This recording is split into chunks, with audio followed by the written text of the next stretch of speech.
Like seriously, nothing's working. Background music.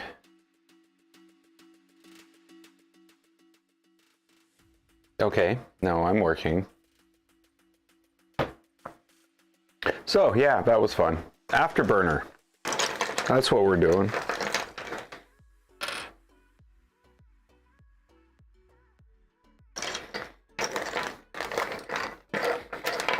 I'm not sure. There's a couple more pieces here. This and this. Or is it the gray ones? And then I believe this.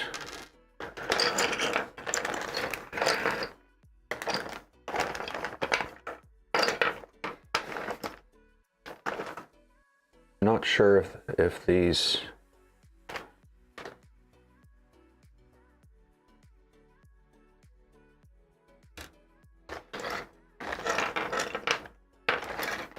that's for something else. That's for that. Okay. We need anything else? It's obviously in that bag, or we never printed it. That's the other thing that could have happened.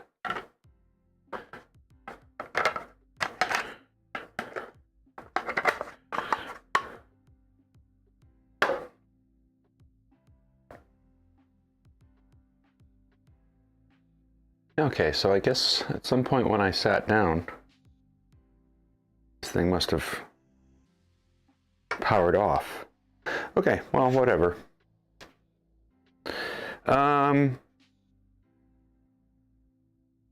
So first is Afterburner, I think, or at least the mount. Then we got to do the belts, which are already cut to length and exactly to length, so we need to figure that out. These are set up pretty loose right now, but I think I can, so I'm gonna. Okay, heat set inserts. Let's power that little baby up. We'll get it ready for some heat set inserting.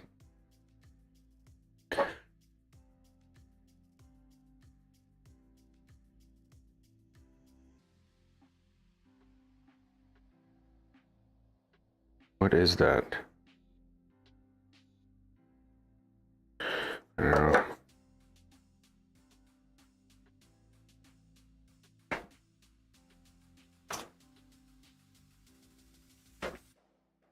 Sorry.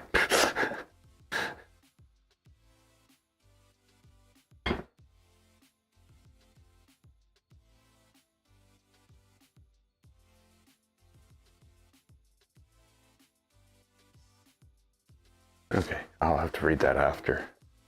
Okay, so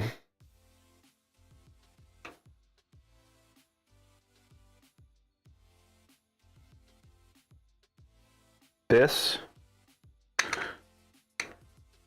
gets mounted to here. But first I need to put this on, and I'm not sure. Oh, don't do that. Don't mix up the screws. The first thing, let's not mix up the screws. So I'm pretty sure these are just 8s in here. Don't think they need to be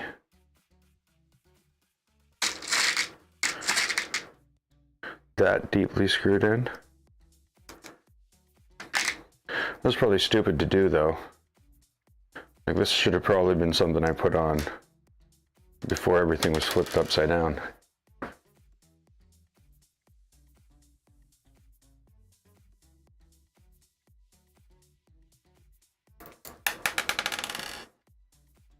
See what I mean? See what I mean?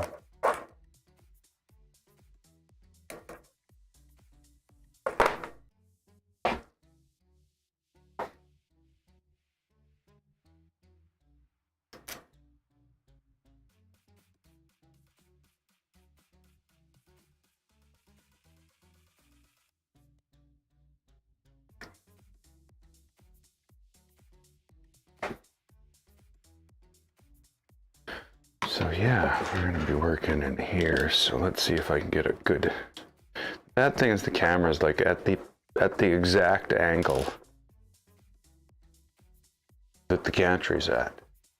So all you see is the side of the gantry.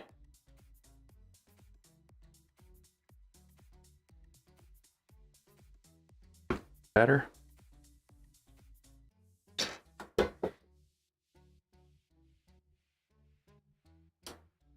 There we go. Pro move. Maybe not. Maybe not.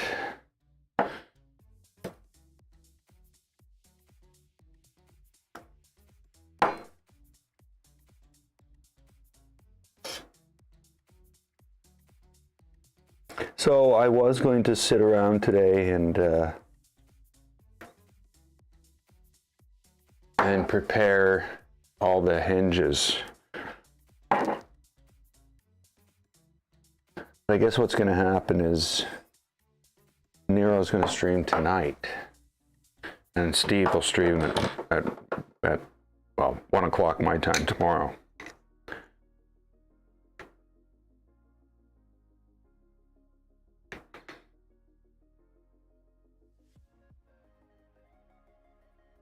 So, do I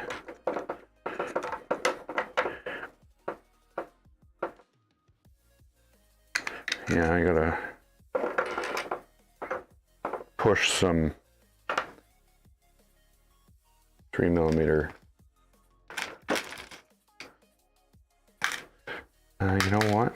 I'm gonna go get some other ones because I know those ones are still stuck in the thing.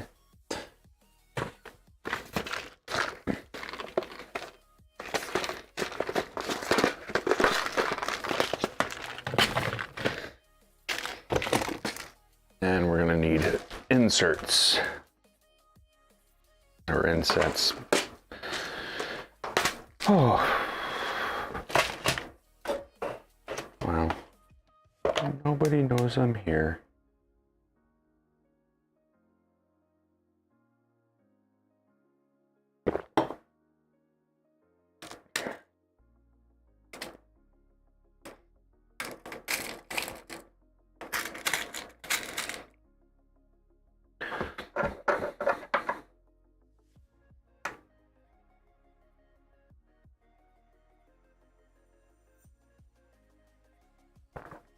And this one will end up with a magnet on the front of it, because that's where the Hall effect sensor runs up to. That's a better way to put it.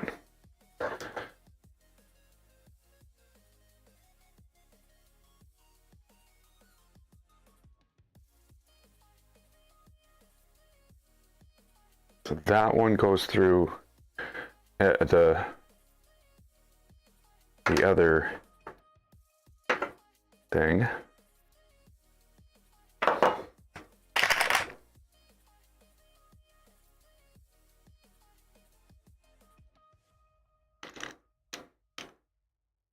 So I can put in this and this.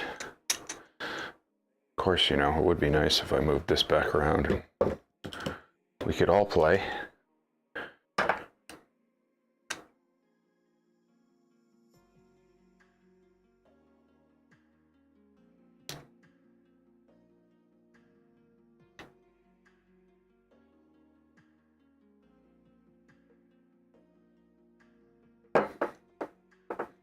So there we go. That's very solid.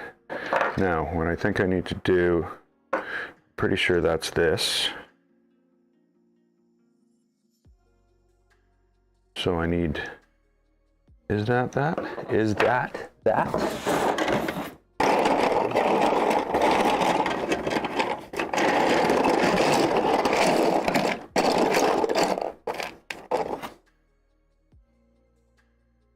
Yeah, it is.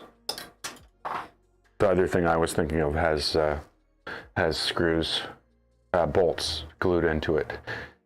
Hey, Ahmed. Welcome to the stream. So, what do I need to do here? I've got to get some heat set inserts.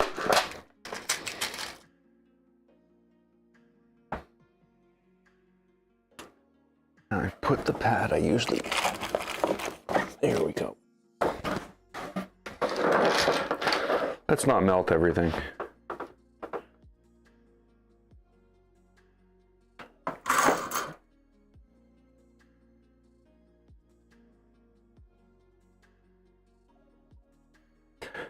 Okay, here we go. Let's get that melted in there.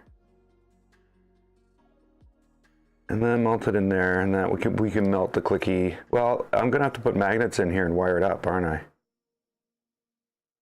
This is getting more complicated than I know. I'm just kidding. Come on.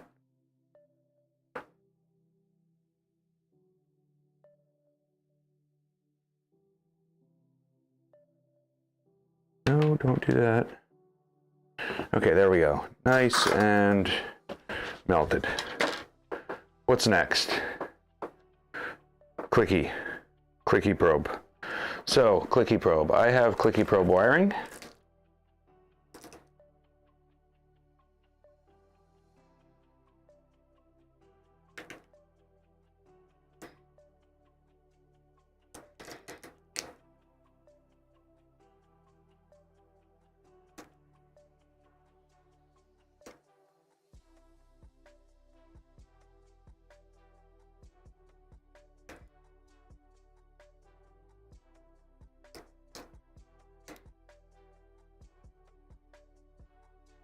Okay, like the first one went in the first time, the second one went in the second time.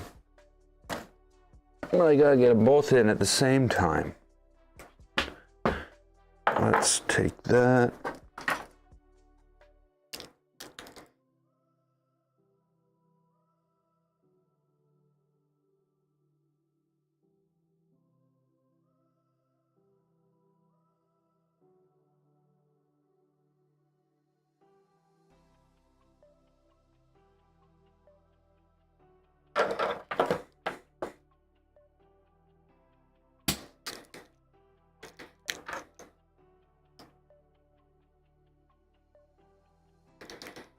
And there we go.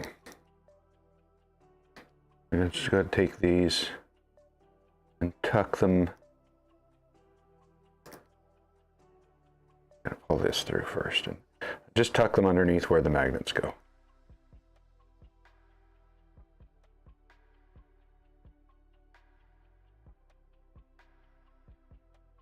Okay, magnets.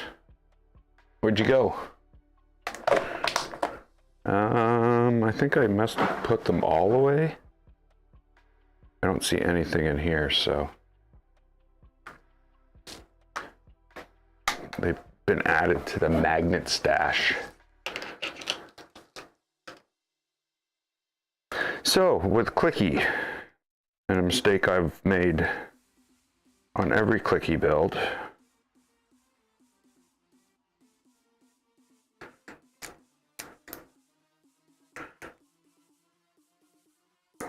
okay, well that's going to go in there tight. I guess that's good.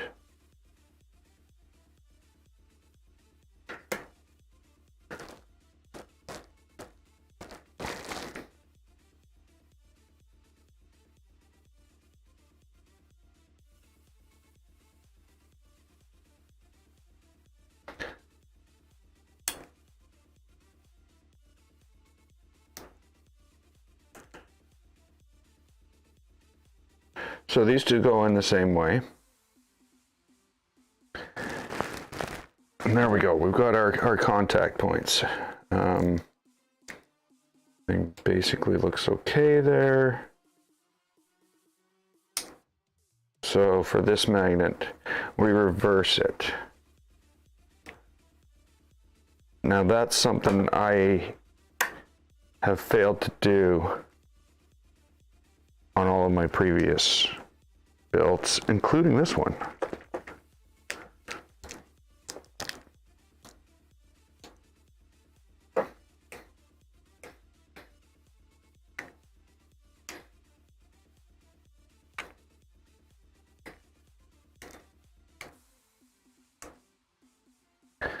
Yeah, how do I clamp down on that without breaking everything? Old style.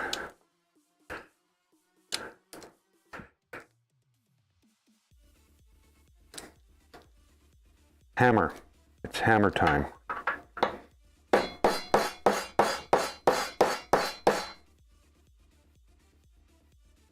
Perfect.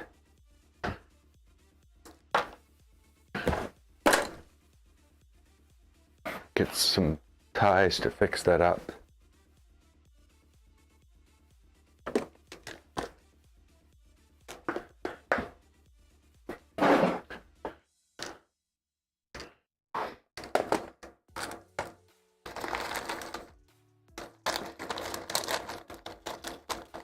Going to use one of the super skinny LDO zip ties in hopes that it just doesn't snap.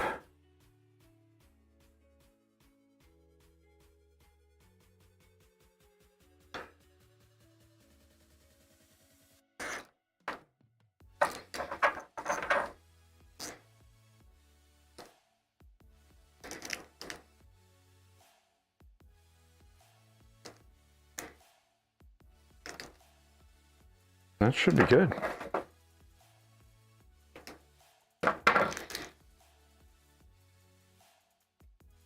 Klicky. I can't put the magnet in here until I have everything all wired up,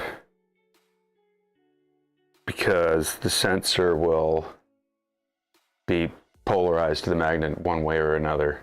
So I got to take that into account before I put a magnet in there. But I think I'm ready to put this,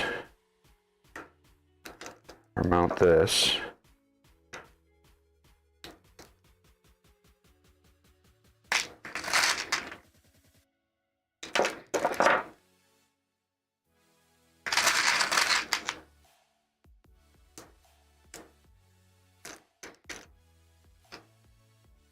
And I have found this can basically go all the way up to the top. And I'm going to need a normal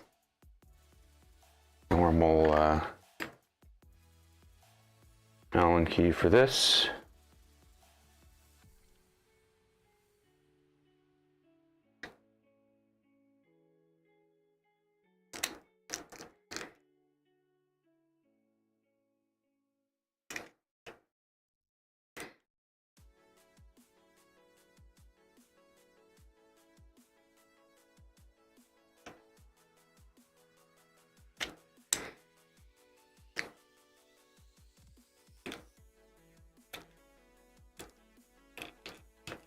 It doesn't want to go in there.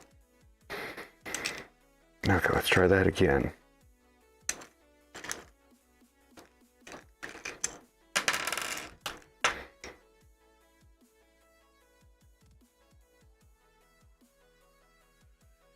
That's lined up.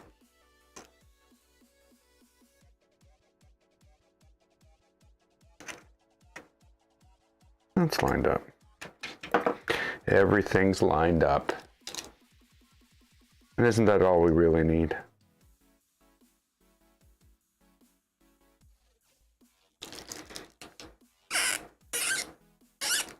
It's a little squeaky, I know.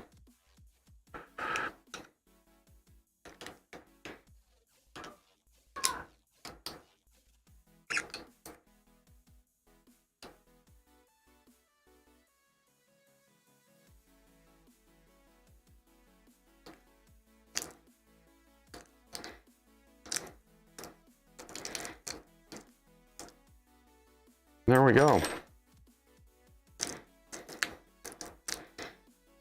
Now I believe that's just 8mm things. Let me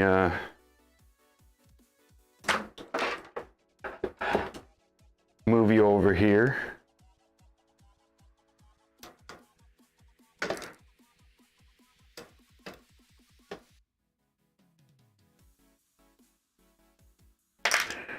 Yeah, I know. You don't want to go, but you have to. Oh. Oh, I'm a dummy. I'm a dummy. Okay, well, that's fine. I'm often a dummy. So these just need to be, these actually hold this on too. Which means all of this has to come off. Now I'm sad dummy.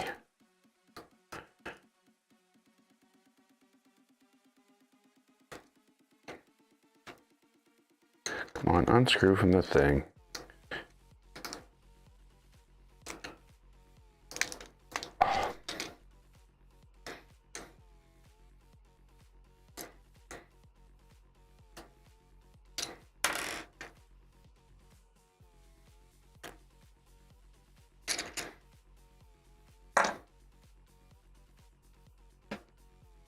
Okay, so this basically has to go on first because this goes underneath this thing. So this has to slide on sideways.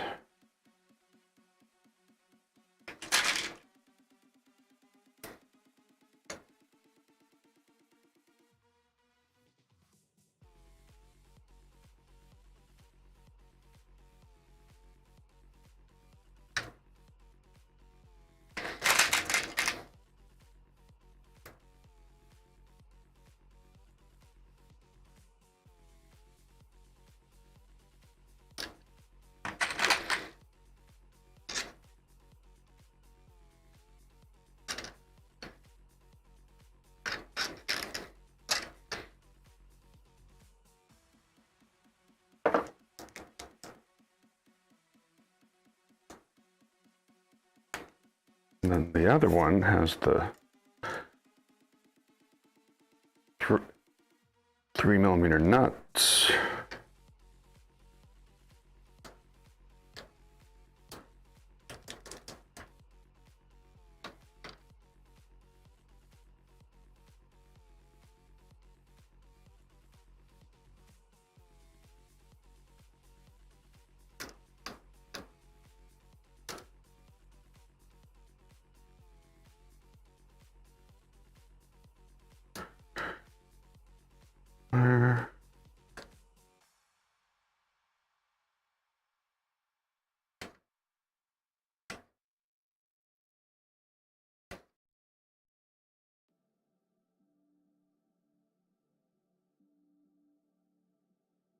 Come on.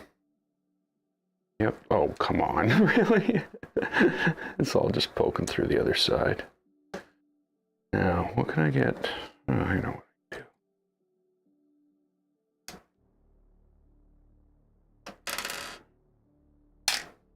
Nice. Nice. Come on.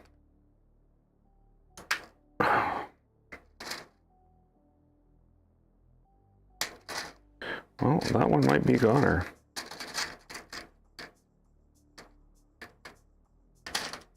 Oh, no.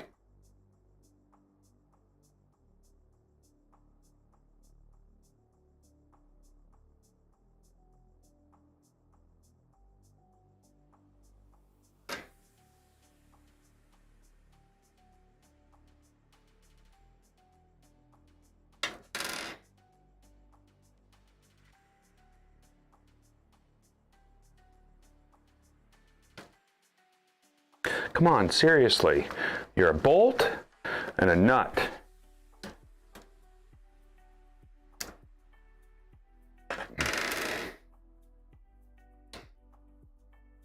Not going. There we go. We got it. I'm sure the other ones are just going to be a breeze. Oh yeah. They're already there. Okay. So now I need...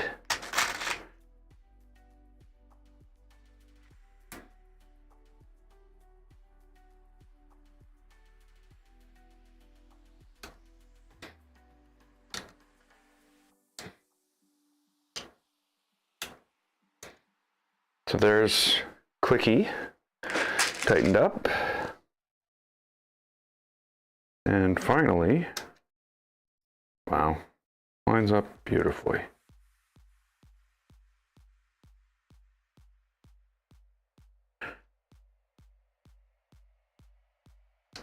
Tighten everything to the carriage. What do we have?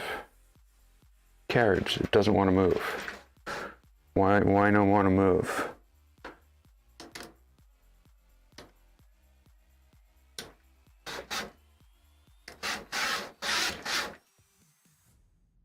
See, maybe this is the problem with the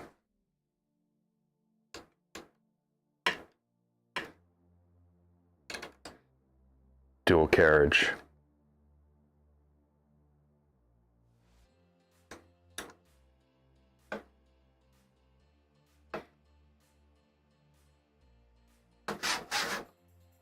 Wow, that is insanely tight.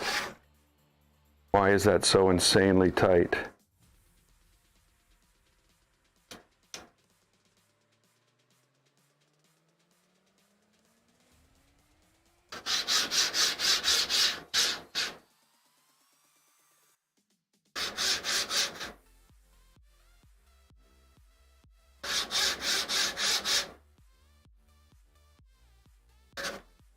Okay.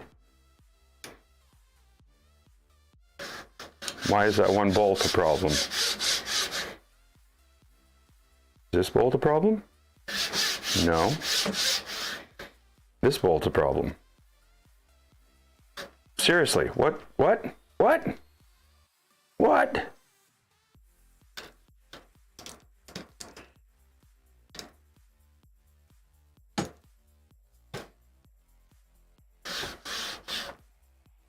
Really, you know, who really needs four bolts in here anyway?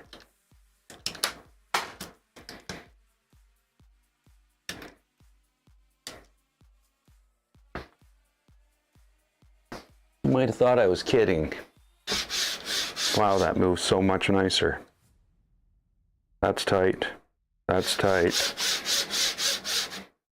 Perfect.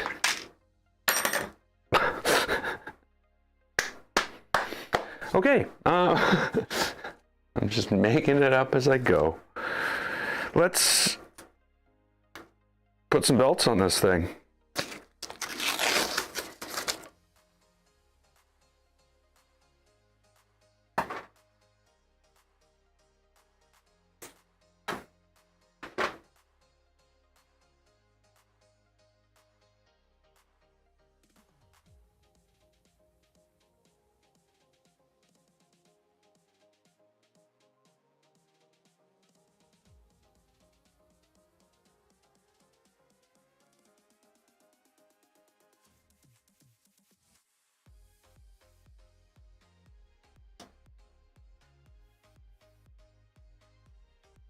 Okay, so I'm going to have to, we're going to need some insets in these pieces here.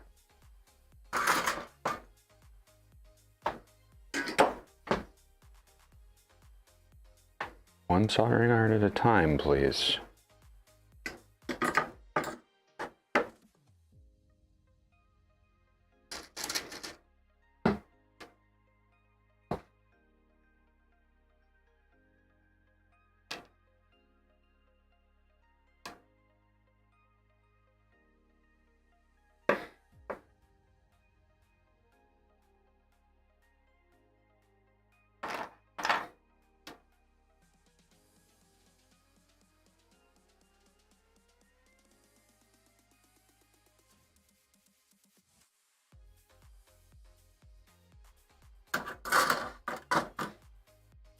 And there we go.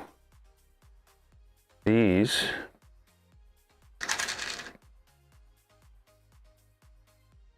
is that right? That looks right, eh? Maybe that's right. No, that's not right. Oh, yeah, that's probably right. Okay.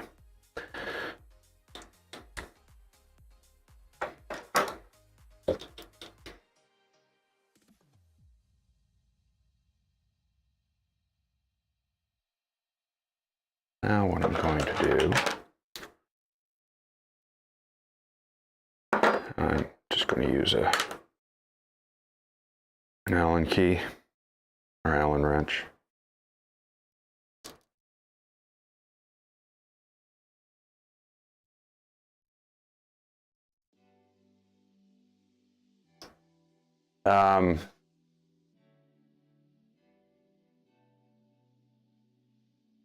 I don't think so. There's already 4 bolts on the other side. And I think that one bolt tightening up and making it very, very, well, near impossible to move is going to be much, much more of a problem than... Oh, so you want to be like that, eh? Fine. I'll just get a bigger screw. Yeah, I think that's going to be a much larger problem than only having 2 screws on the top and 4 on the bottom. So yeah, I'm going to leave it like this.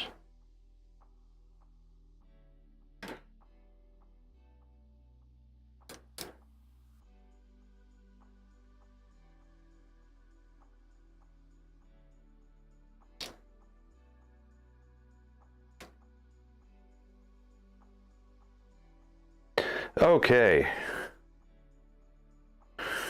let's start with the top belt, because that's going to be the most fun.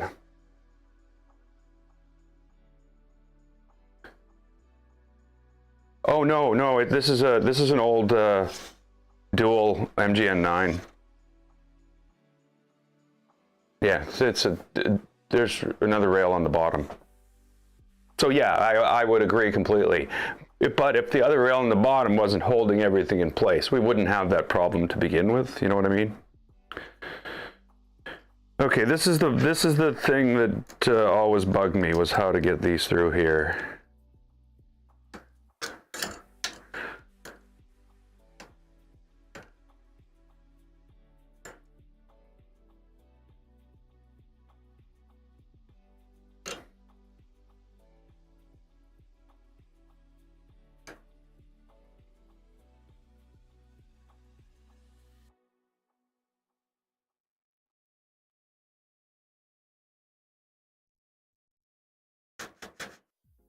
Yeah, I'm okay with that. Okay, let me move this.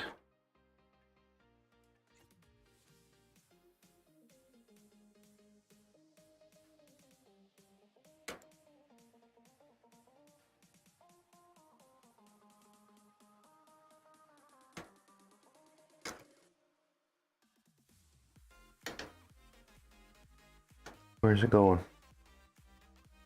Where's it going? See you trying to get out there.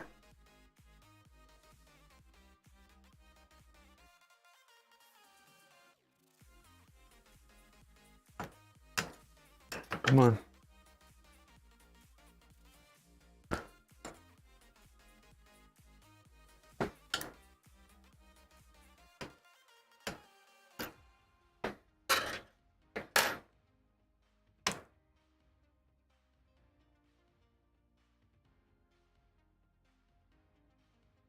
Like, it's supposed to be easy. You just take this, feed it through, and it should wrap right around and come straight out the other way. But it just stops dead. It could be because these belts are not as flexible as a new belt. I don't know. Not as rigid, are more flexible.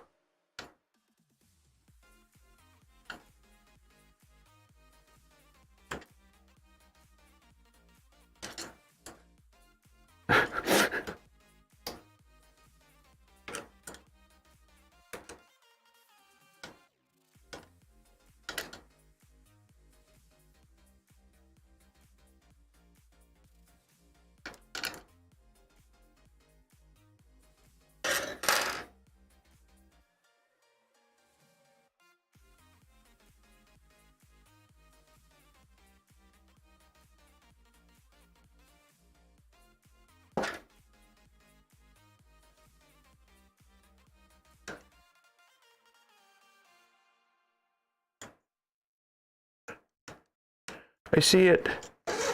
Let's hope there's no twist in it.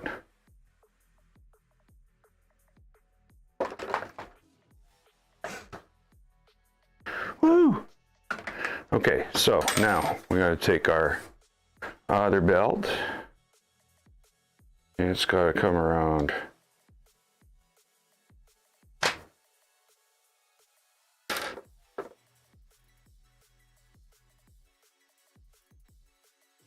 Underneath.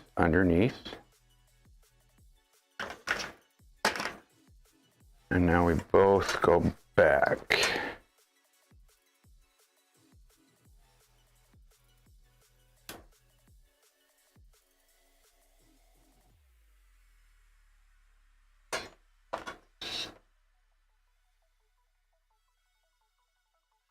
Yay. No.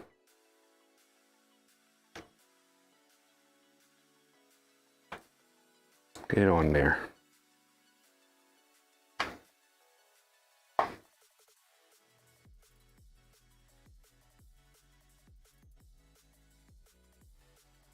Okay, so we got our two belts here.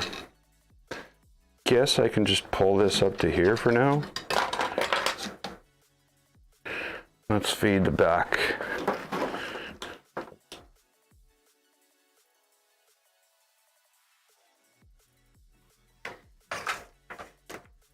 So we'll do the bottom one first because it just goes to the next corner.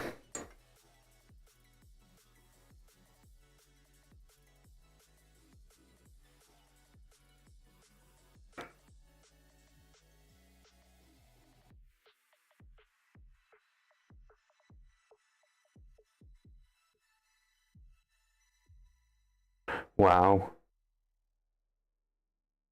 It's going to be a lot harder than I thought.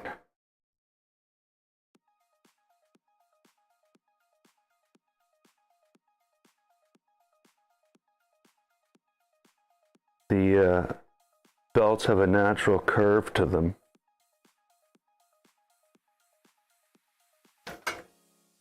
Because of course they've been on the printer for 9 months. Oh no!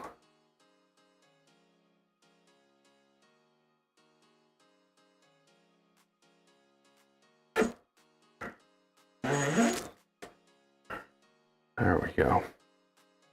That's right, isn't it? Yeah. And this one's going to go in and around here. So I'm just going to pull it up through here, pull it back, create a loop, and drop it around. And that's that.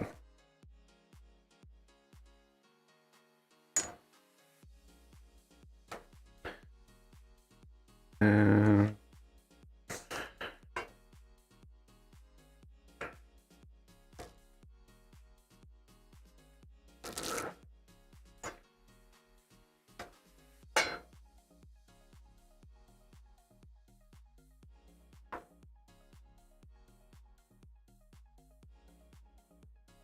you want to come up through that hole? I'll fix you from there. Come on. This is a lot more awkward than I thought it would be. Hey, Griffin's Closet Print Farm. Oh yes, yes. The work to have your Voron 2.4 working premium, like working well, is well worth it.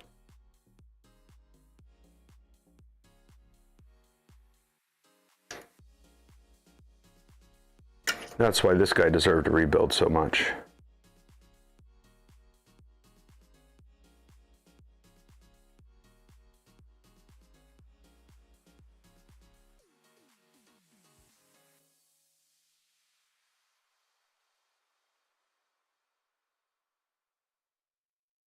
Where is it going? It's going in there somewhere.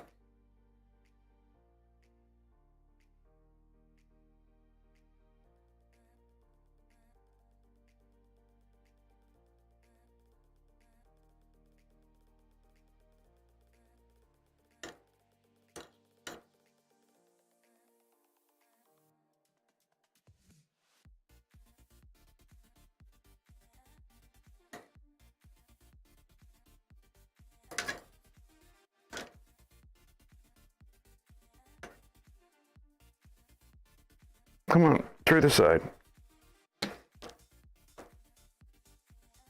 There we go. Now that I can work with.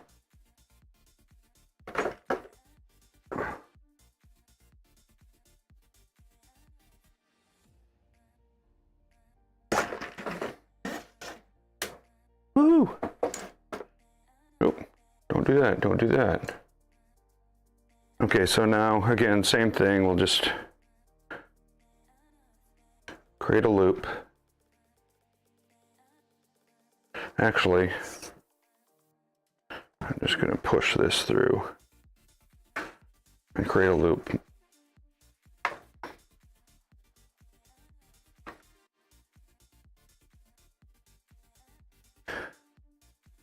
Push it back through.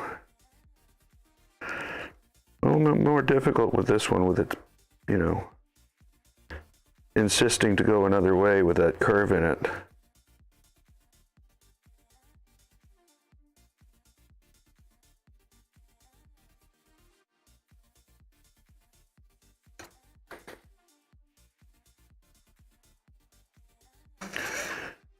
Okay, and then we'll just pull that down on top of the pulley.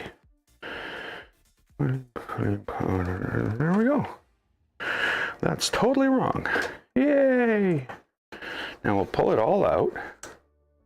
We'll do it again. But different this time. Like right. Come on, come on. There we go.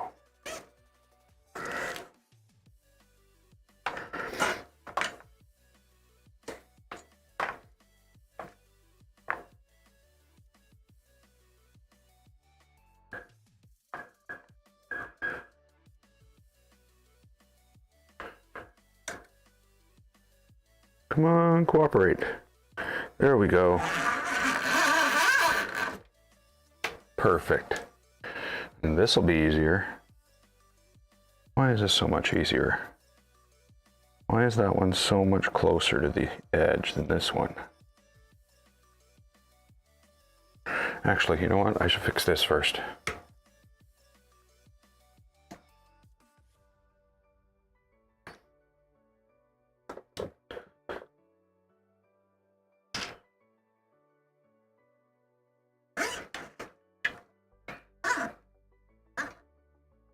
Need to pull this back to there. Push that through on the right side.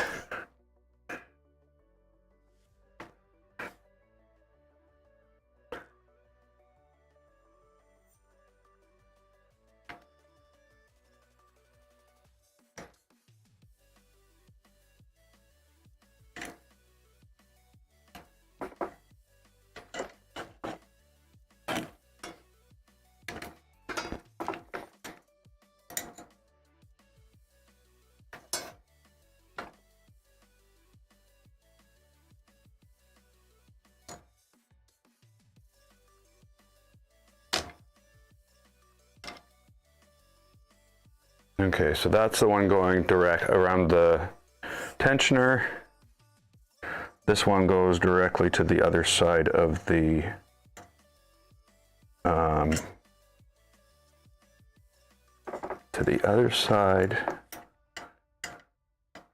carriage. Oh, you're there. There we go.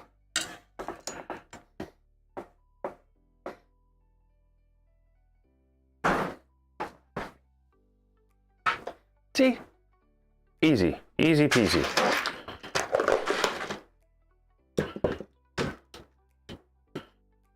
And now we're over here. I'll do the bottom first.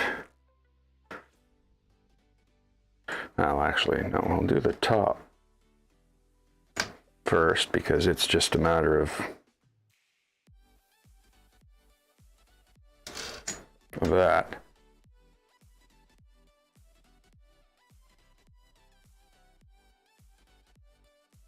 Oh yeah, this is going to work just fine. Just fine. No worries here.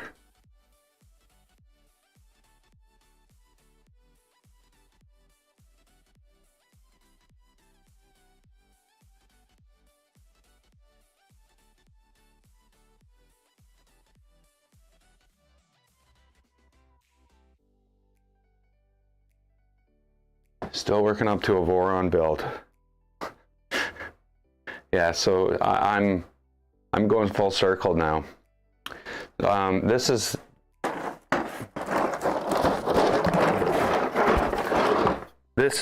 what this was. This was the Voron 2.4 that I printed on the Ender 3. And then I continued to build Vorons for 6 months. And now I have 5 of them. So be careful.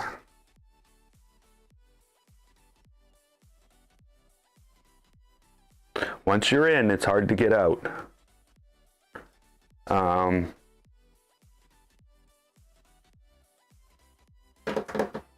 So yeah, and even that Ender 3 that originally printed those parts for this Voron, that is a Voron. That's a switch wire now. But yeah, it's well worth it. It really is.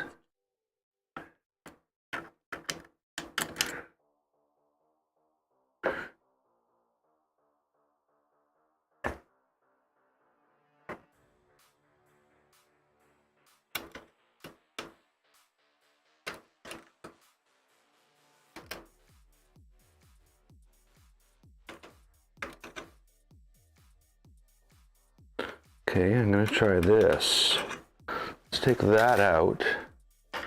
Now I can pull this all the way out. Now I can try putting it back in.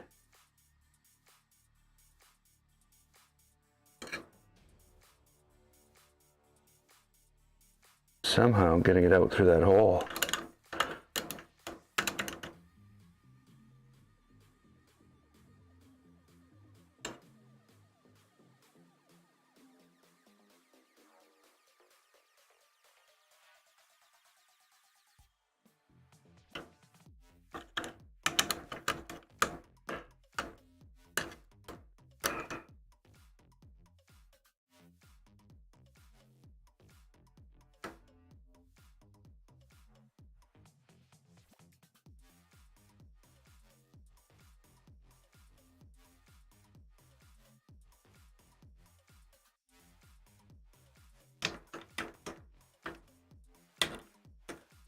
Wow. Ah. So you can see why, you know, there's no such thing as a factory-built Voron, because it's not made, it's not designed to be factory-built. It's made to be hand-built.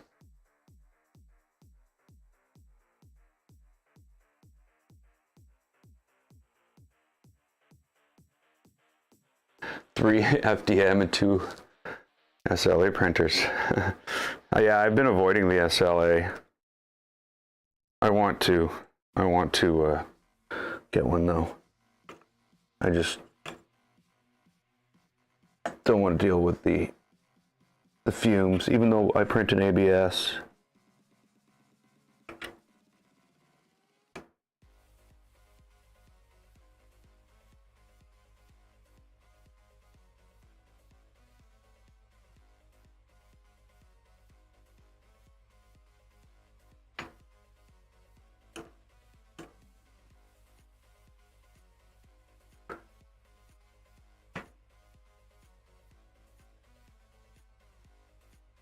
But yeah, you know, in order to have a Voron, you've got to have a certain pleasure in building it. And I almost think this is part of the reason that this is getting a rebuild, is because near the end of the original build, I got rushed. I felt like I was racing towards the goal rather than enjoying it. It's messy and not too useful. Yeah, I do think it has its places. It's not the same as FDM.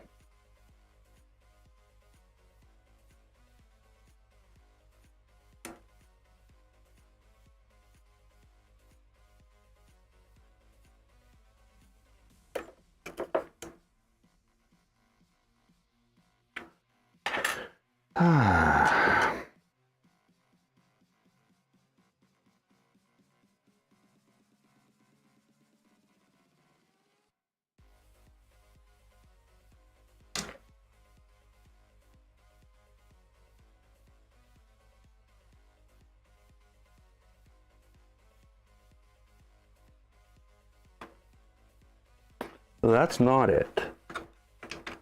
That is the other belt on the other side I'm seeing.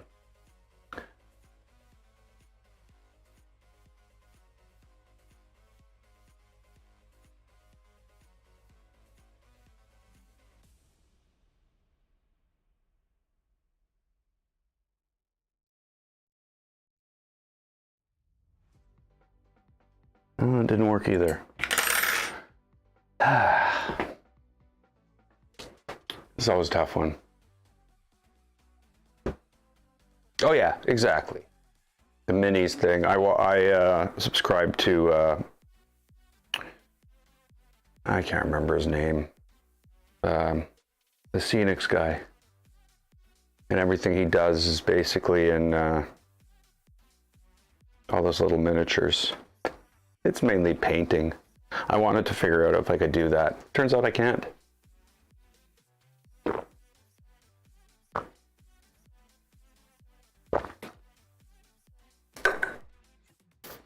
But hey, you never know until you fail.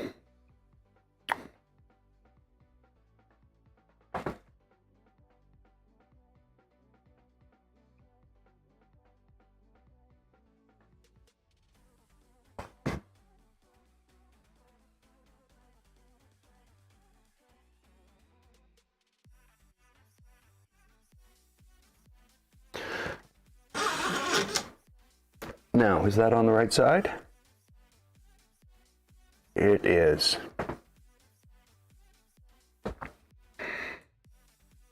And there we go. All it took was a little bit of thinking. That's why it took so long. Just kidding. What I did is I fed it back, and what I started doing is I pushed the end of it up against the wheel and started pulling the other end, and the wheel turning pulled it that way.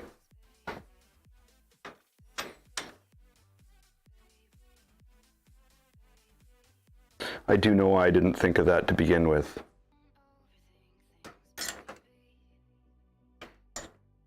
Okay, so that's as loose as can be. That's as loose as can be.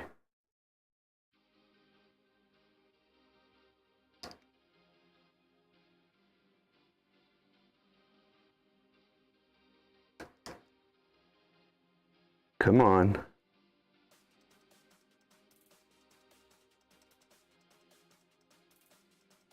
Wow.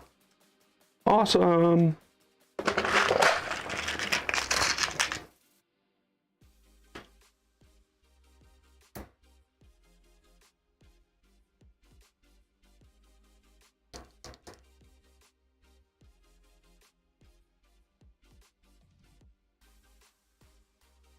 Geek Gaming Scenics. That's what it is.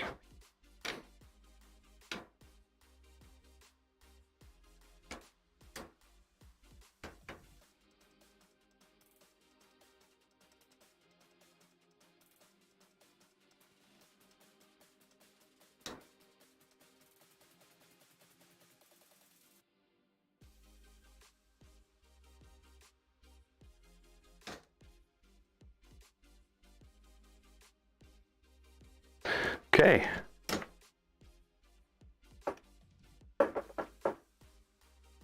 So what I'm going to do is we're going to push this all the way to the back. It should be lined up, dead center. And basically pull these out equally until both of my belts are snug. And it still maintains its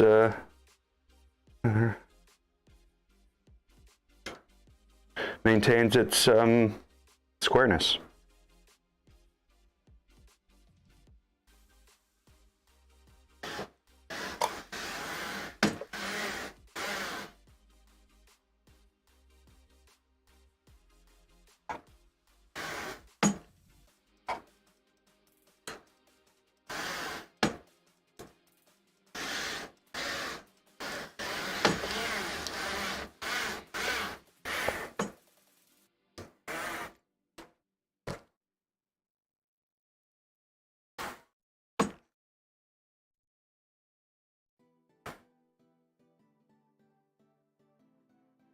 Okay, I'm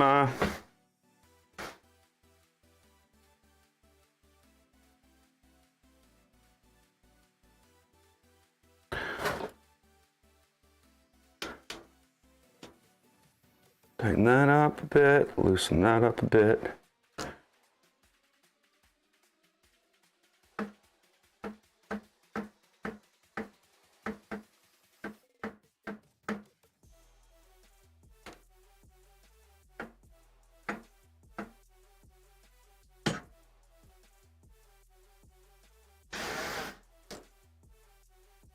There we go.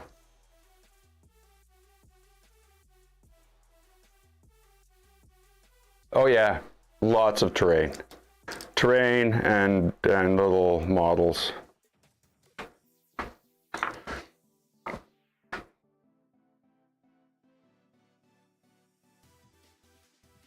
Okay, we're fully belted.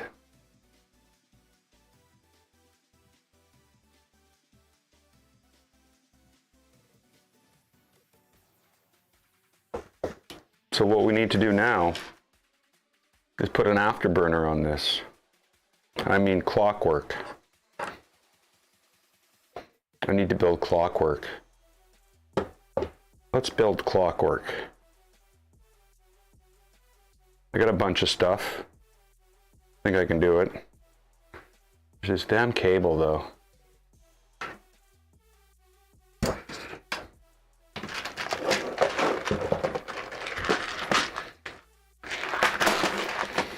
Okay, what's clockwork?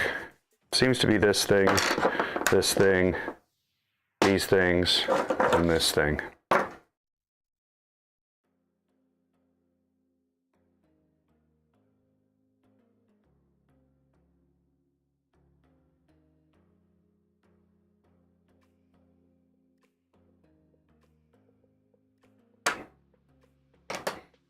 I might have to refer to the manual, you know.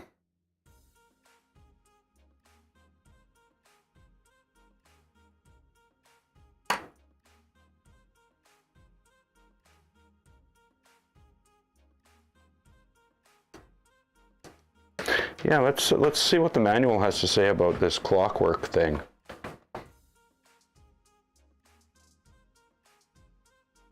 No, clockwork 1. I'm not doing any upgrades. I'm just going with exactly what was in here. This was my best printer. This thing had almost 1,600 hours of printing on it. So, yeah, I better not mess it up. I'm actually really happy with that.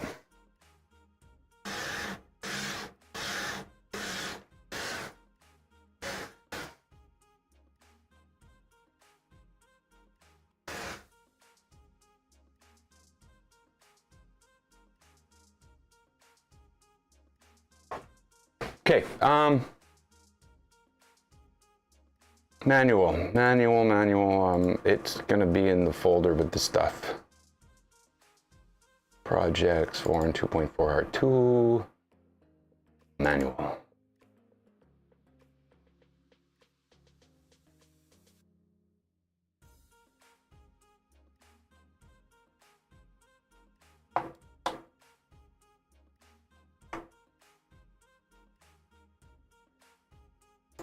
Oh, there we go, Afterburner.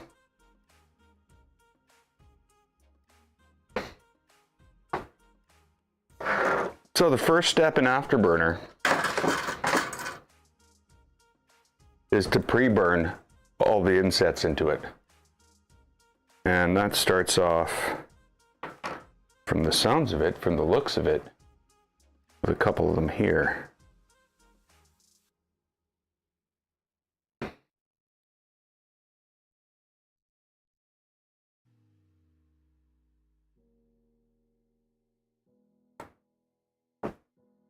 Oh, I see what happened.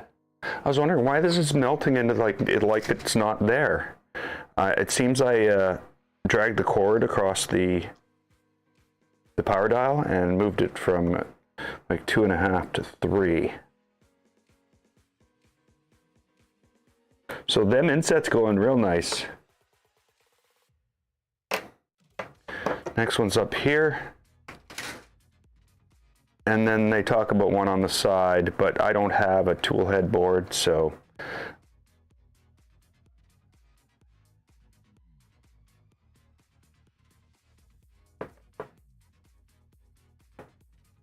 The only tool head board you should ever use, as far as I'm concerned, is a CAN bus board. Dun dun. Outrageous statements. I find the tool head boards are if you're just yeah I don't know.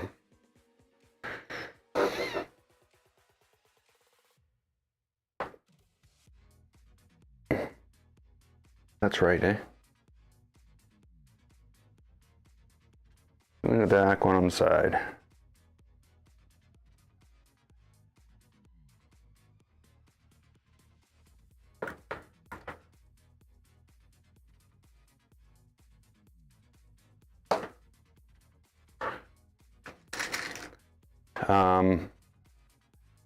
The only one I have, printer I have with the tool head board right now is my switchwire, LDO switchwire, and it's a real pain in the ass. That's all I'm going to say. That cover is absolutely monstrous. The heat shrink tubing on the wires that have to plug into this thing are rigid, and you're basically going to break your wires after a certain amount of time of bending them with this heat shrink tape, I'm sure. I haven't bent them enough to find out, and I just don't like that. I find I have much better control with individual connections to things. You're still basically running most of the same wires, a couple extra ground lines.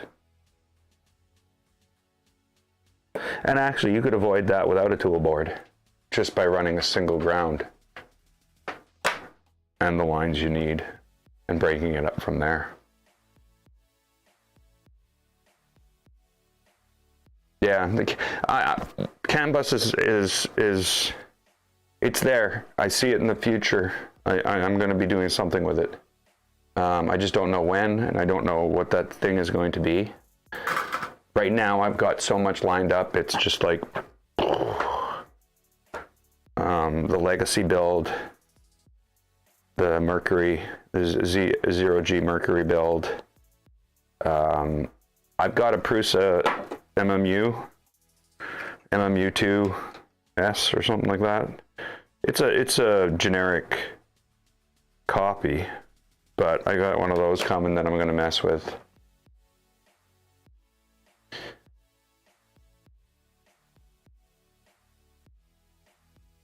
Self-sourcing switchwire, yeah.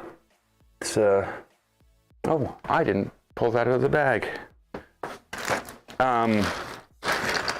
My Ender switchwire was self-sourced. I enjoyed that. I self-sourced the Legacy.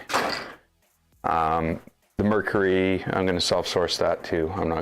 I just figure I've got enough contacts now. I know enough places to buy things outside of AliExpress and, well, some not outside of AliExpress, but some of them are outside of AliExpress, and I prefer that.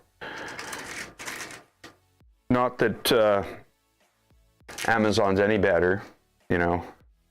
When the Amazon order isn't getting to you for a month and a half, I guarantee it's drop shipped from AliExpress. They paid $1. You paid $12. Thanks for coming.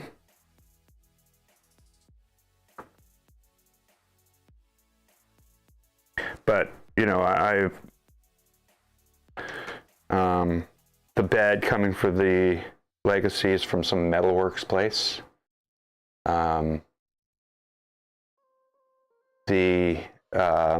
Well, you know, the motherboard, the BTT motherboard, all that stuff. Of course, I just bought that from Amazon.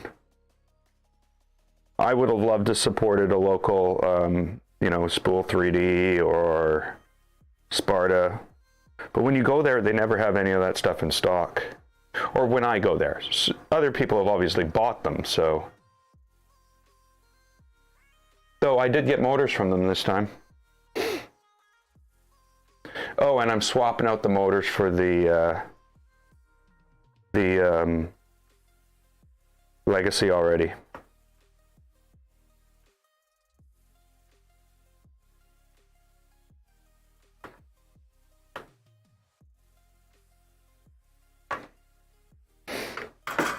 Yeah, was this a 1.7 amp piece of junk? 56, whatever. I'm upping it to one that has like, it can run at 2 amps, and it has, I don't know, I can't remember what the, how many nanometers of, or nano, yeah, not nanometers, Newton meters of force it has. But it's like way higher than these pieces of junk I got. And I figure that's going to go a long way to running that thing fast. Because I want to run that thing fast.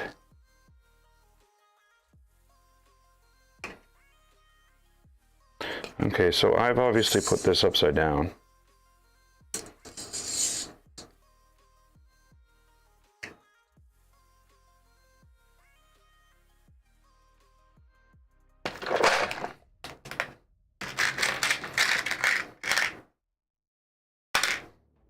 I don't know why I'm jumping to this. I just saw it sitting there and thought, hey, I can get that off the table. Isn't that what I'm here for? Is just get this stuff off the table.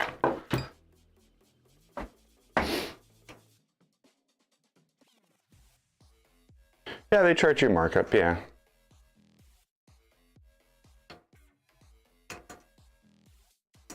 You know, we'd all be doing it if we could.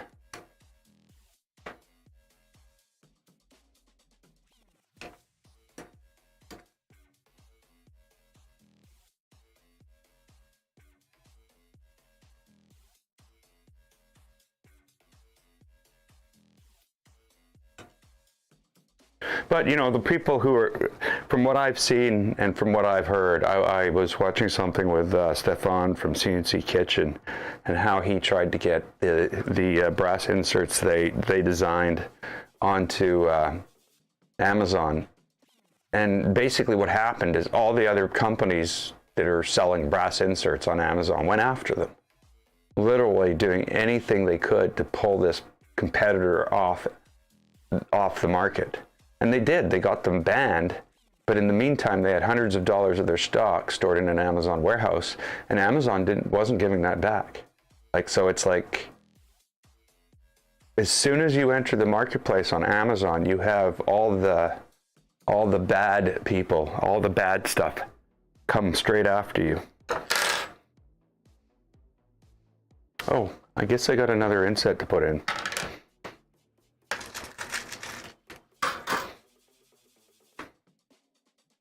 And, you know,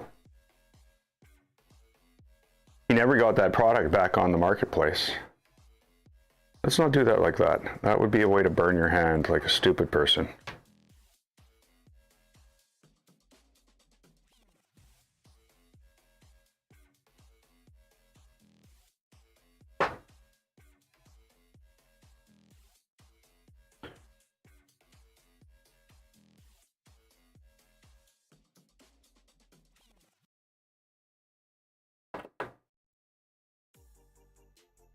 You know, I'm torn when it comes to Amazon. I really am. Where I live, like, you know, it's not like I can go and I can't go buy this. I cannot go buy some, what is this? M3 by 40 millimeter screws, socket head. I can't. They just don't exist where I live. My only way to get them is from outside. most of the places selling them, not locally, because there are no local sellers, but if I were to go to a third party, like a bolts store, an online bolt store, those guys are literally going to charge me 45 cents a piece. So if I need 10 of them, that's $4.50. Or, you know, the prices are just absolutely atrocious. So what does a person do? What do? Well, they go to AliExpress and they find the bolt supplier that these guys are buying their bolts for, and they find out they're getting 100 bolts for $3, which is 3 cents a piece. So they're importing bolts for 3 cents a piece. Now there's duties and stuff on top of that. Very small. And even if they're huge, buy more. You know, buy 150 bucks worth of bolts. You'll have bolts for life. And though you wouldn't even be able to finish a project with 150 dollars worth of bolts from these other guys. So, you know, there's a lot to be said for these these companies that aggregate cheaper product from other suppliers, which is basically what AliExpress is doing. Amazon's not like that. Amazon's trying to be something higher than that. $3 for 100?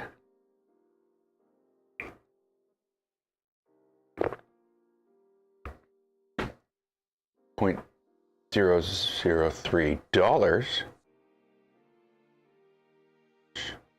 No, it's.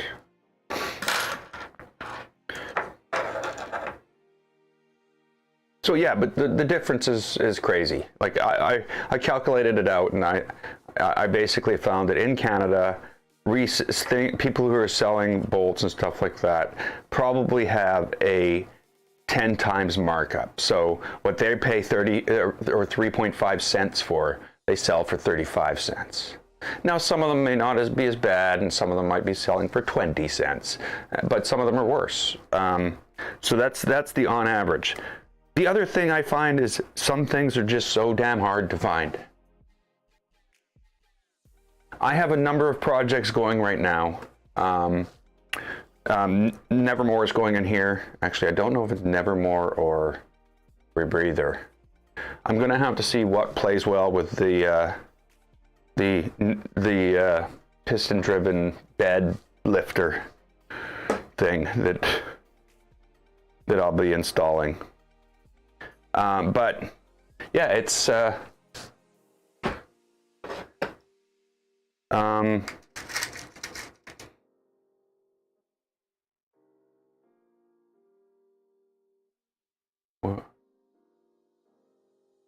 I'm losing track of what I'm doing.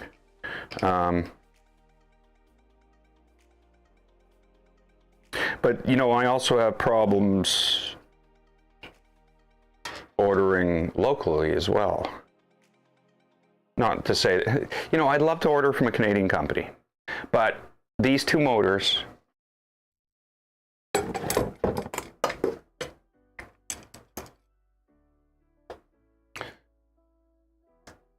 these are the 300 millimeter NEMA 17 motors for the Legacy. They were going to cost me $44. These two here, both of them together, at my door, cost me $122. So where's that money going? Who's getting all that money? Because there's a difference that I can actually order these for 44 bucks each. I mean, both together shipped to my door from AliExpress. They didn't have them though.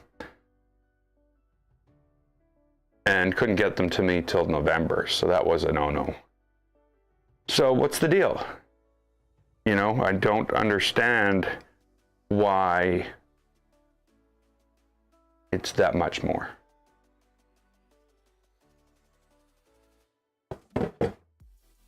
I would have had to pay tax, provincial and federal taxes on that. So, you know, it would have been probably another $15 of $5 worth of taxes and $10 for some shipping company to charge me that tax.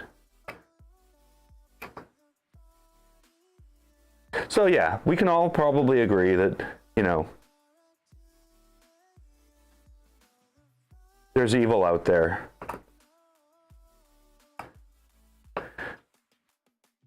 And the shipping companies are part of it.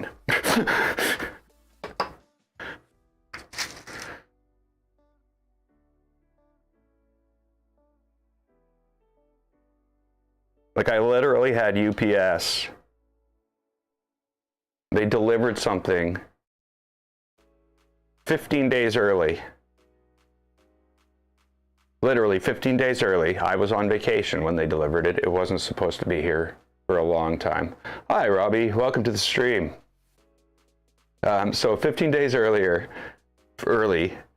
and they immediately sent me a bill that said I had 10 days to pay this bill or they're going to charge me more.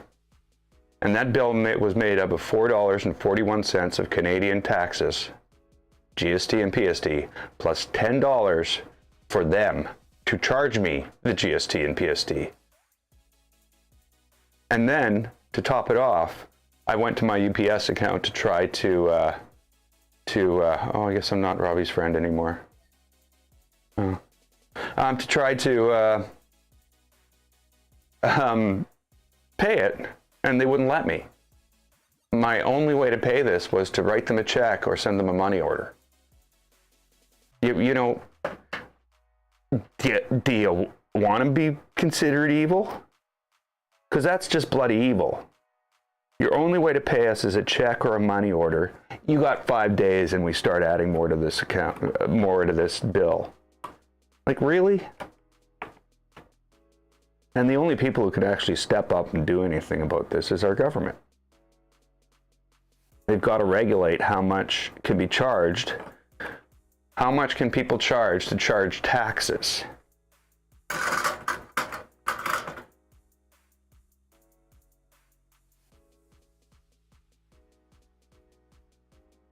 So if that person does, like, you know, gets like 200 invoices, 300 invoices an hour, going through and basically seeing the value declared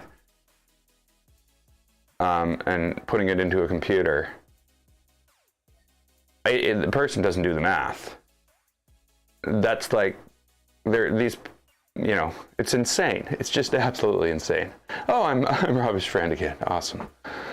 Welcome to the stream. Yeah, the tax man. The you know, they do it under the guise of protecting merchants locally and stuff like that. But, you know, you shouldn't be protecting that person who's got a 450% markup on their product and is basically robbing your citizens blind. Like, come on.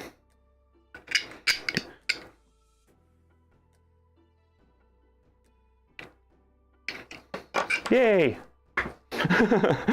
Sorry. What do I need here? I'm looking for a little, there it is, there it is. Say, I'm looking for a little piece of PTFE tube. And it's in the bottom of a thing. It doesn't want me to get it out of there. How can I get it out of there? Ah, here we go. There we go, I got it.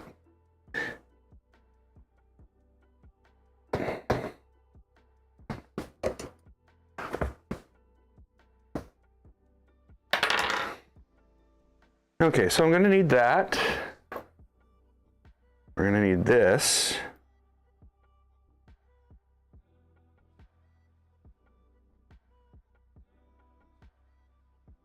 Yeah, you know, it's not really political, but I guess it is sort of leaning that direction.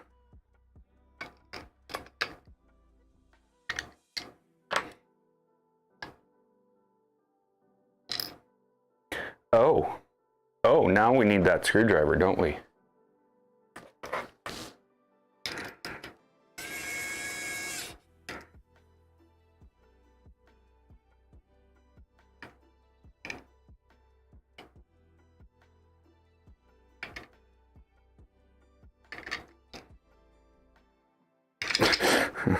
Trying to shove it on backwards and wondering why it doesn't fit.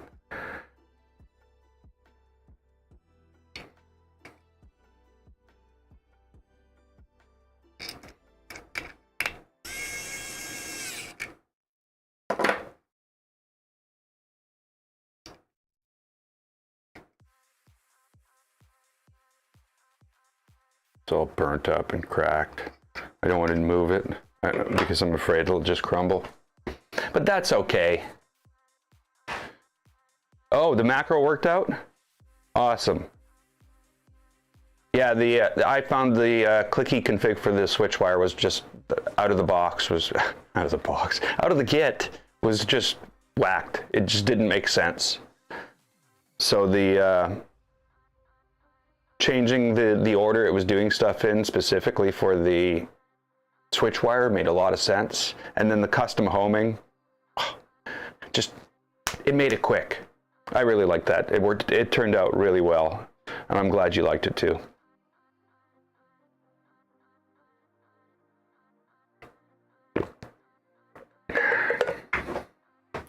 Yeah, so this is going well as well.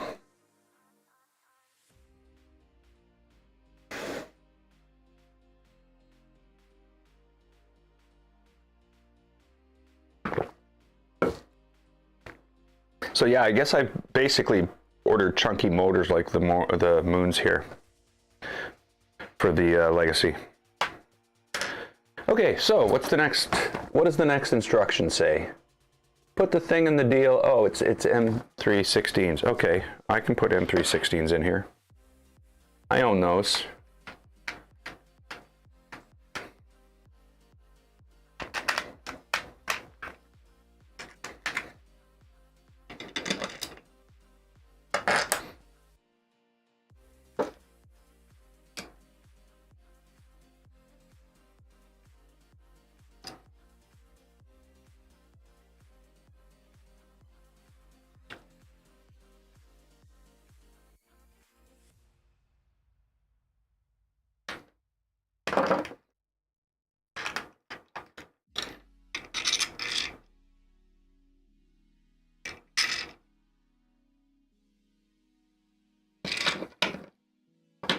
I believe that's what's going there, so we'll just put them there and pretend it's right.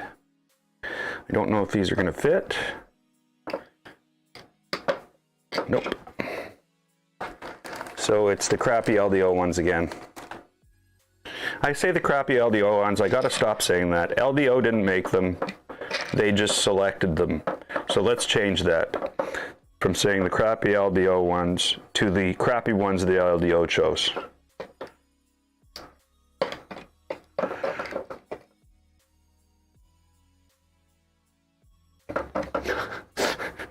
Sorry.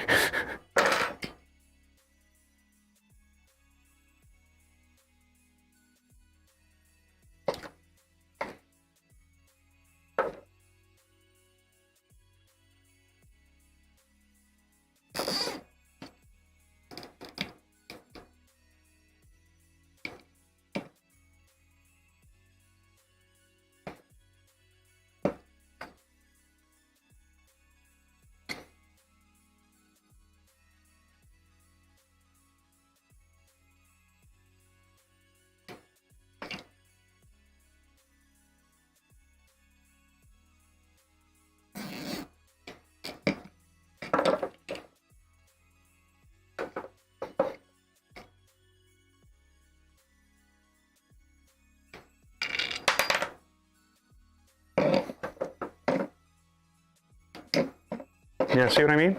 Garbage. Absolute junk.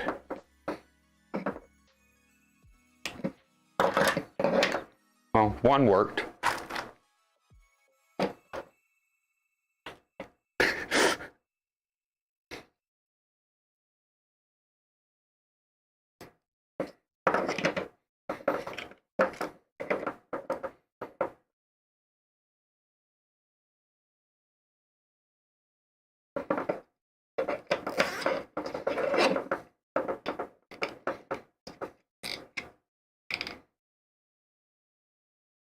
No, again, What good is it? What good is it? Seriously, why? Why?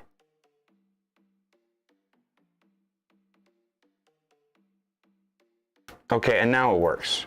But when it's actually supposed to work, and you know, garbage, absolute junk. I guess it didn't work. It's just that I just didn't have enough. Nothing was pulling on it. But you know, when you pull a zip tie tight, it's supposed to stay closed and not just slide right open. Sorry, I sound like I was whining about the government paying or shipping companies, and now I'm whining about this. It's not. Let's move on. If it'll let me. There we go. There we go. Huh? Yay! Okay, so maybe I should throw a Klicky switch on here. Get all this all wired up and ready to go.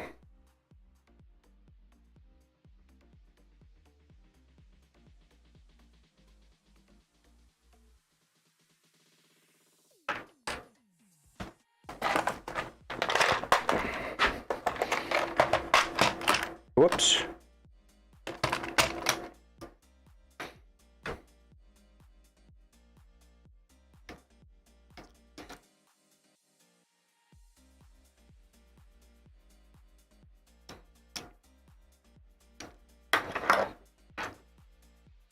So what I usually do with this, after I put magnets in it, of course,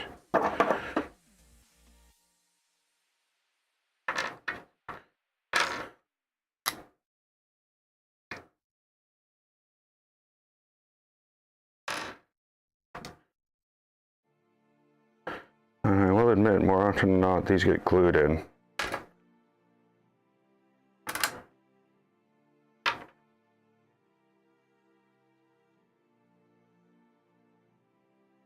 Oh, there we go. That's actually in there pretty tight.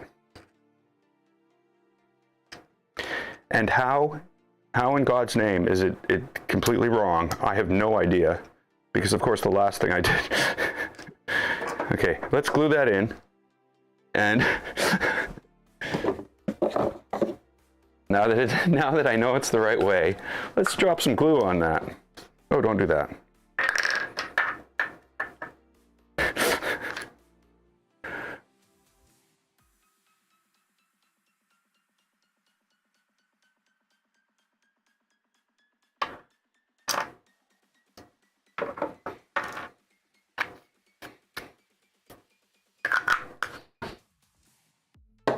There we go. Does the switch wire print ABS as good as a 2.4? No. I don't know how a Core XZ can be as good as a Core XY. It can be close, but it's still a bed slinger. So when it comes down to it, if you want as good prints, you're gonna be printing a little bit slower. It can print as good, but to be as good of an ABS printer, you know, you've got how fast does it print? So I do find that with the Core XY systems, you get a much better, input shaper works better, you know, all those things seem to come together a lot better than when they're on separate, yeah. So that's my finding so far. I'm going to say right off the bat, though, that I have no need to print ABS on my switch wire, even though it's enclosed. I haven't tried often enough. I should try more. I do have a project that I need. I need to print like a hat holder. So I'm thinking I might try to use the switch wire to print that in ABS and just leave it go for 2 days.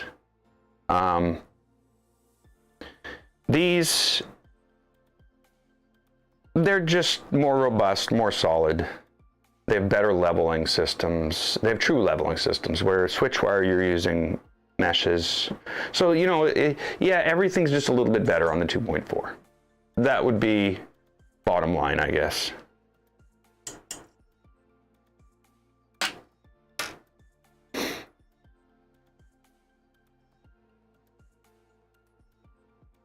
Okay.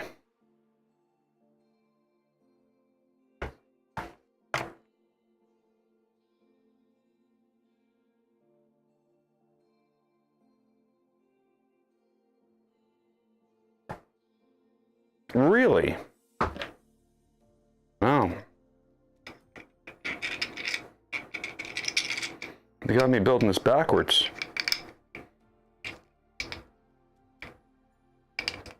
Yep. I love printing in ABS. It's so easy.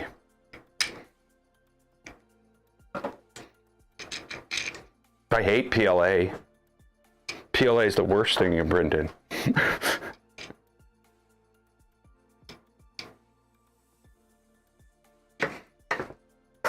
Did I? I think I did, didn't I?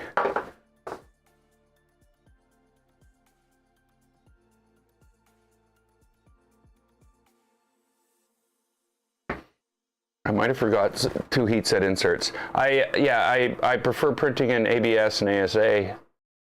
I don't really like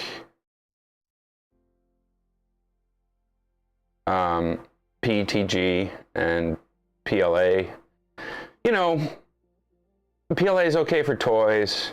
I do find it's crappy to print with though. It's so droopy. Okay, I forgot these two. Yeah. It's so drippy and droopy and, you know, and I just don't have that problem with ABS. Though I will say, a lot of what people say about printing ABS is wrong. You know, like I hear stuff like, oh yeah, print with the fan off.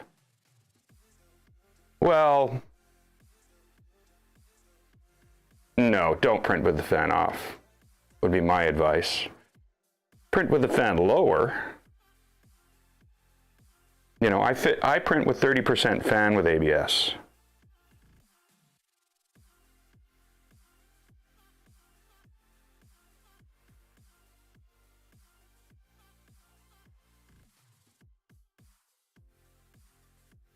But I still hear print with the fan off.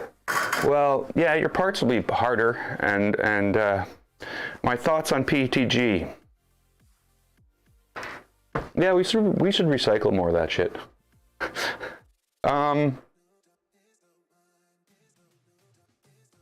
Yeah.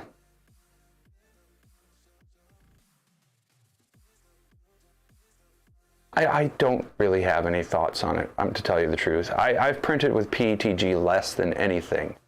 The only thing I've really printed in PETG was stuff that I needed to be a lot more transparent. Like some of the light covers and some of the stuff like that I've printed in PETG. I haven't had any problems printing with it. I find it very similar to PLA. It's very droopy or drippy. You know, stringy.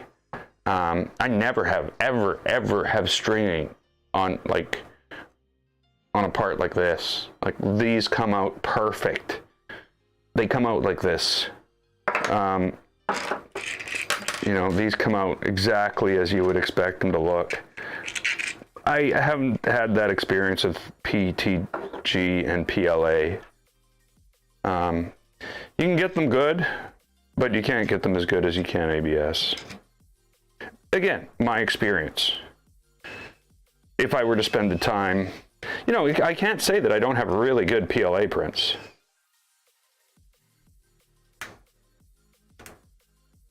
But on average, what I find is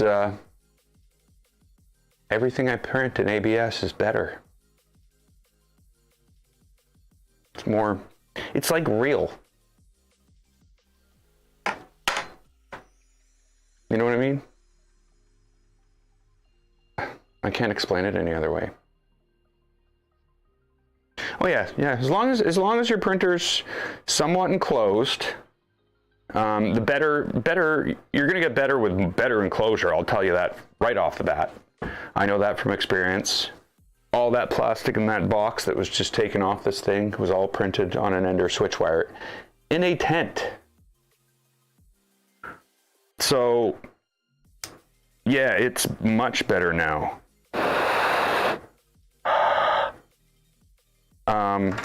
I'm gonna have to get a piece of towel and wipe that off.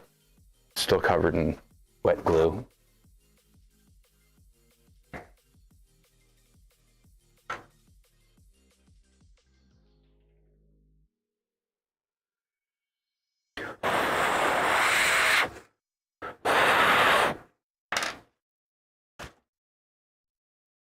Oh yeah, and the price of ABS is awesome. Yeah, yeah.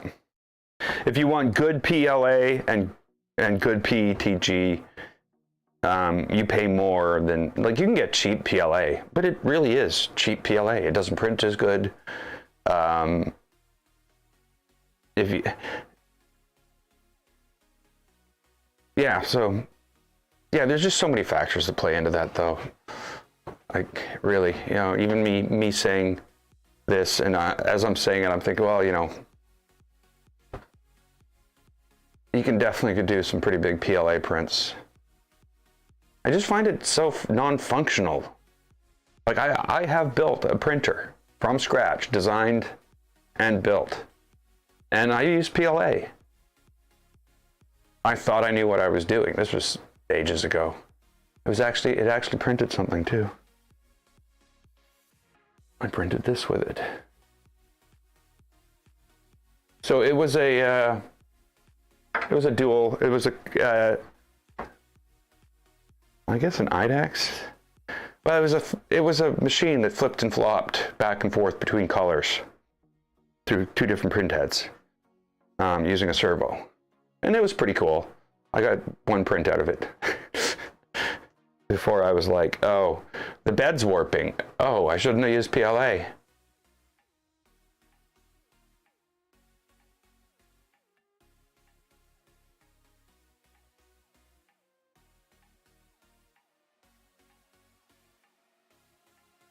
Oh, it's just like a spare room. Where my print room is? Yeah, but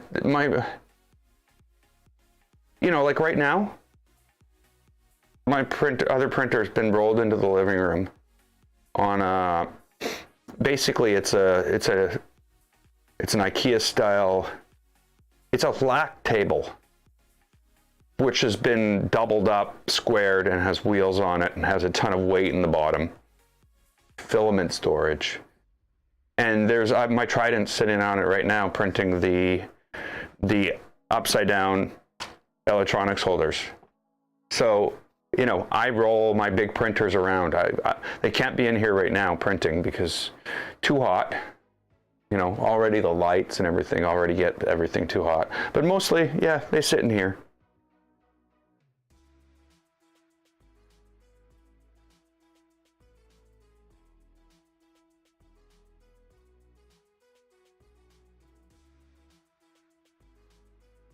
But yeah, I haven't really had much to do with ABS or PLA in the last year. Well, no, yeah, about the last year. Though all the crap I got on the shelf there, the dragons, the castle, the torture toaster, all the articulating things, snakes, dragons, sea dragons, and sharks, that's all PLA. I look at PLA as play plastic, is basically what it is. I've never been able to print it. Oh, that's not true. That drooping bracket on that light stand across the room, the lights that are actually lighting me right now, that's PLA.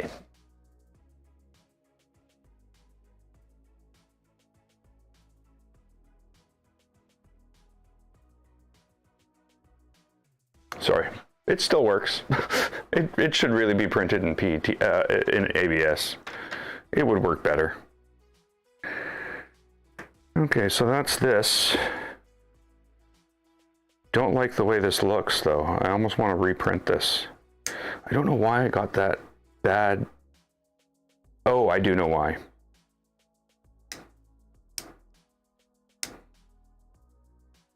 So yeah, it's I screwed up last night with the printer. Somehow I reset the Z and I printed at 0, which was too high.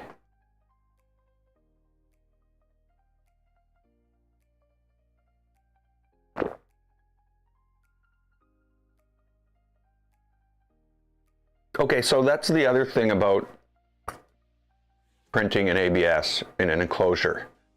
Unless you're venting the stuff from the inside of the machine out of the machine, you're not smelling anything. There's very, very little odor. Well, okay. It's not like SLA at all. There's very little odor at all. Of course, if you open the machine while it's hot, yeah, you let out stinky stuff. That's where the odor comes from. So my thoughts on that are, don't open the machine while it's hot.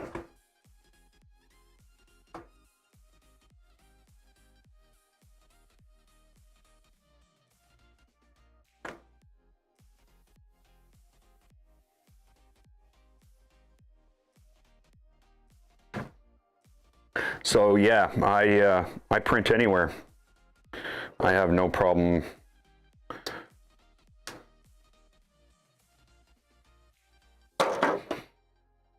Now, I may, you know, if I had children around, I don't think I'd be running it into the living room. More because it's freaking hot.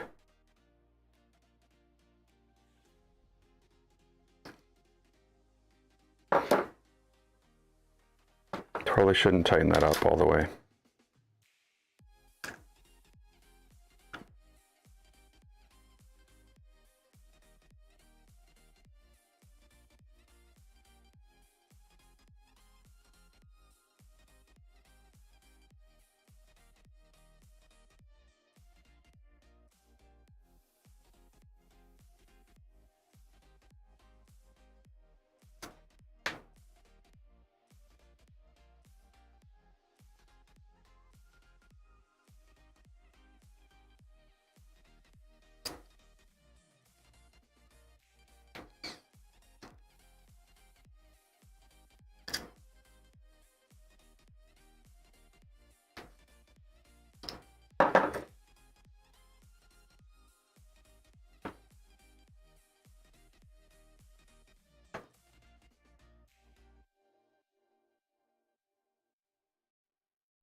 I'm gonna get that brush back and clean this off a bit.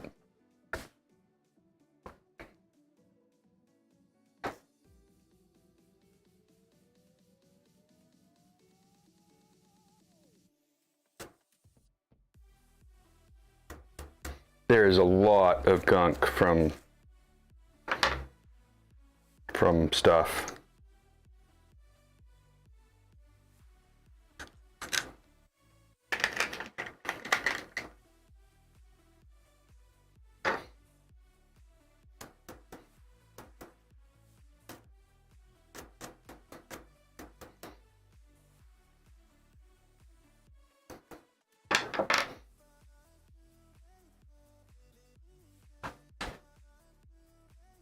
I'm actually, the Manta boards, I'm excited about that. That looks like an awesome idea. That's the one with the separate drop-on boards? Is that the one you were speaking of?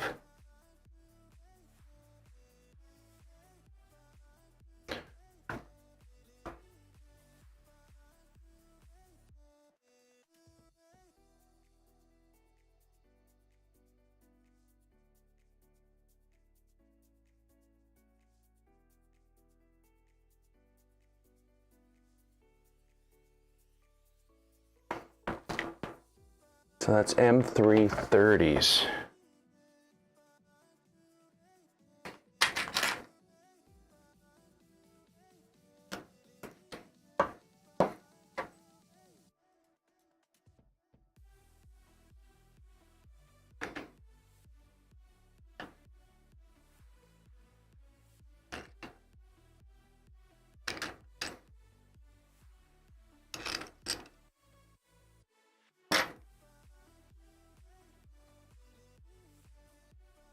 Wow, I'm really enjoying this screwdriver, you know.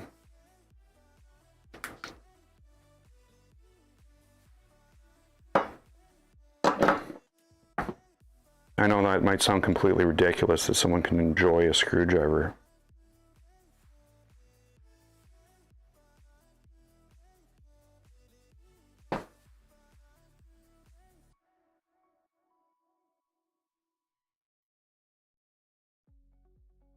I'm just waiting for somebody else to try out a manta board before I jump in and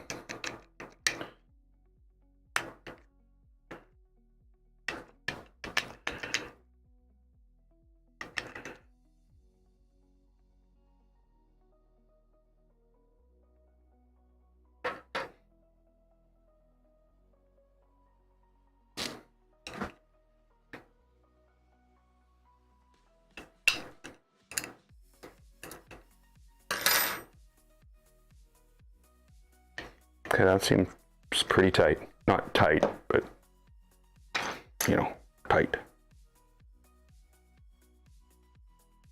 Okay, that doesn't have any things in it. Like as in heat sink, heat set inserts.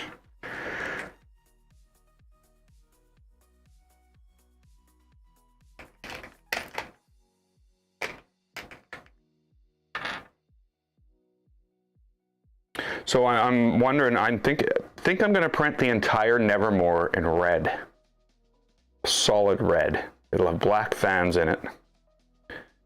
One thing to note is that I had trouble finding, oh, not for Nevermore. No, that was for the other one.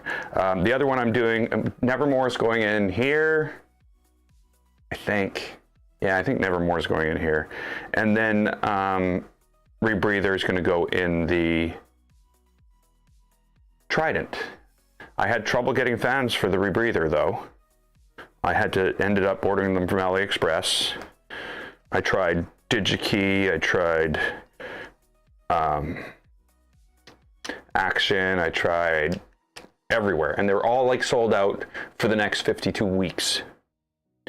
So yeah, we'll have this for you in a year. And I can't wait. I'm funny that way.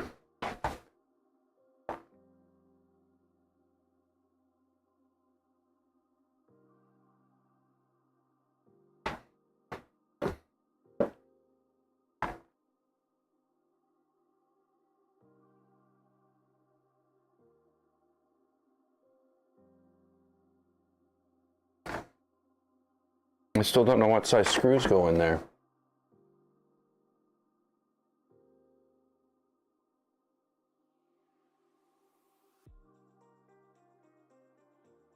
M330 and M320.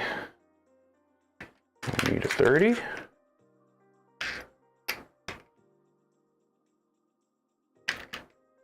And a 20.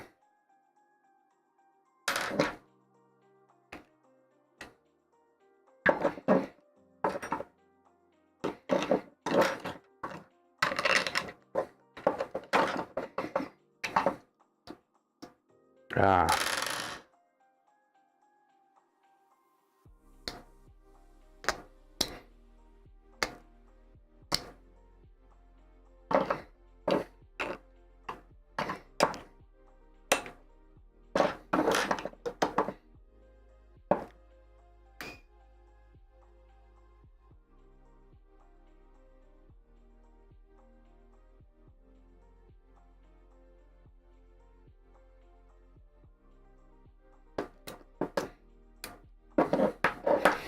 Don't like that.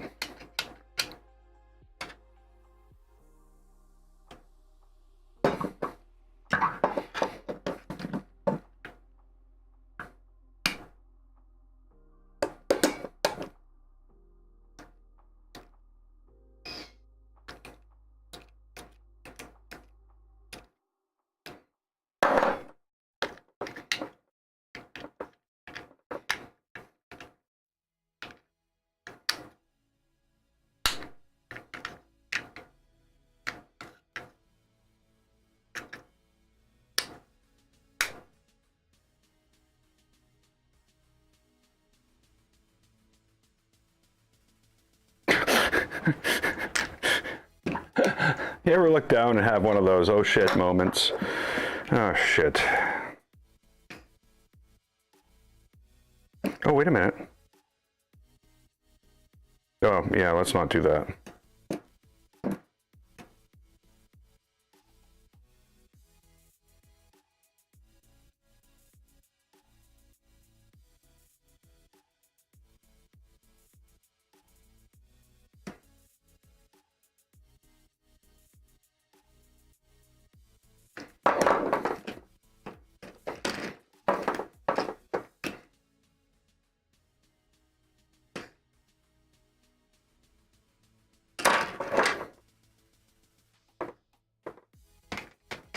So this needs a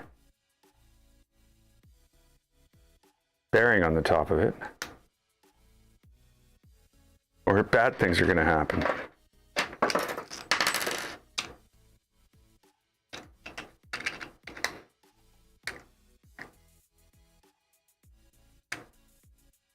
You know what?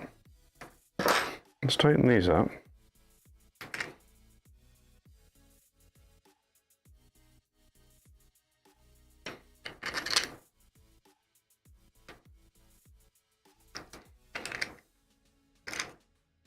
Let's take this off.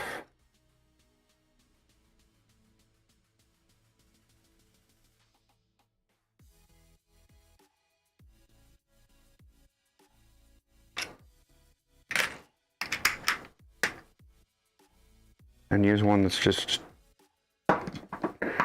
6 millimeters shorter.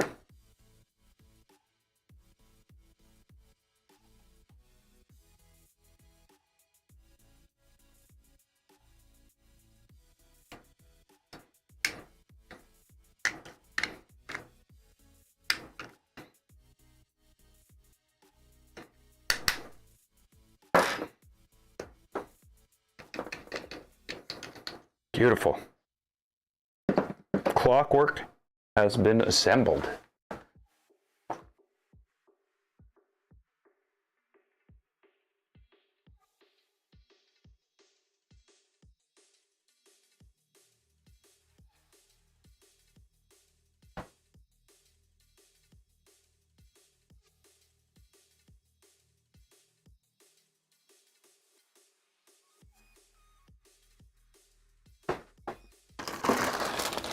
I don't know why it wants me to put this on right now.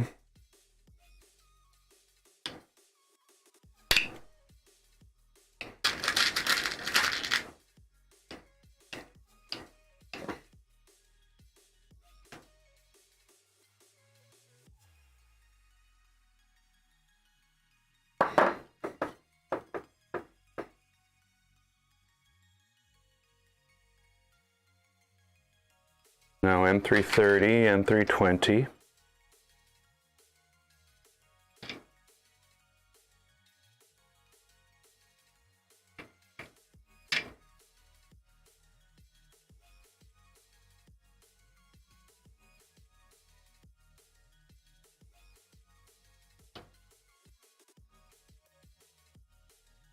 Just push that down onto the top.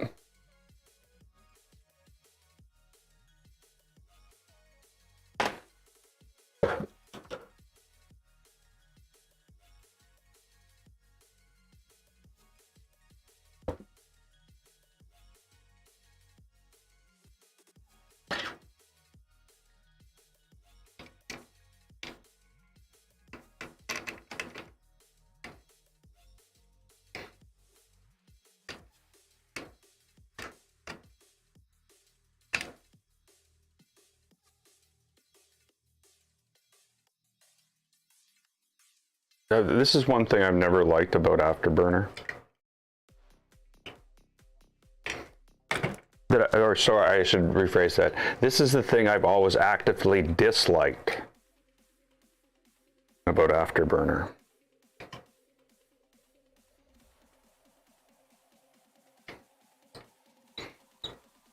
Or sorry, Clockwork. Clockwork 2 solves this problem by having the screws attached to the front.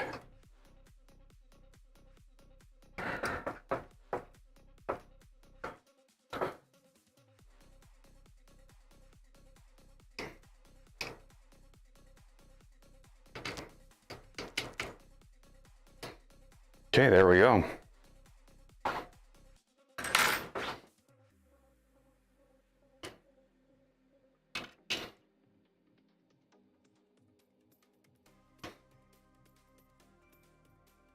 Now, I seem to be missing a fan housing.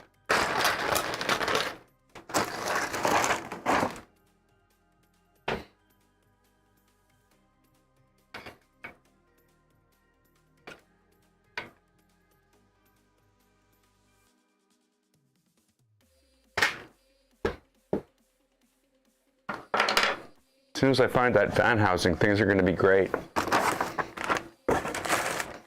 Let's hope it's not still in the printer waiting to be printed.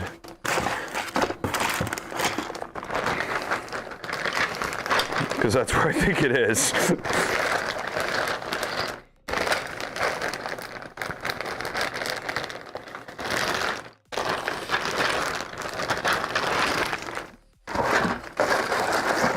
Okay. Okay. Okay. So what we're going to have to do, because I don't have that printed,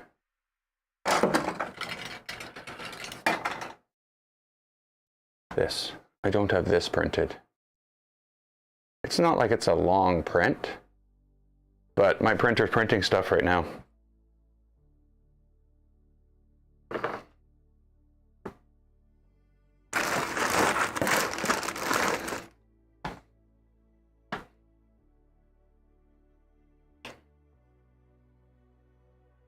So what we can do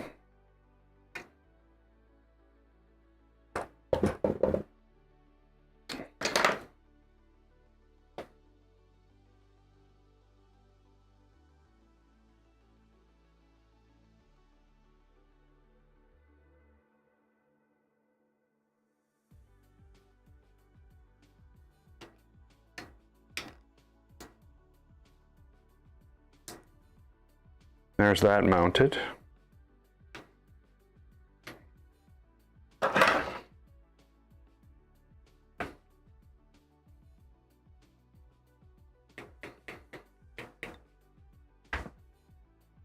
Where is my... There it is.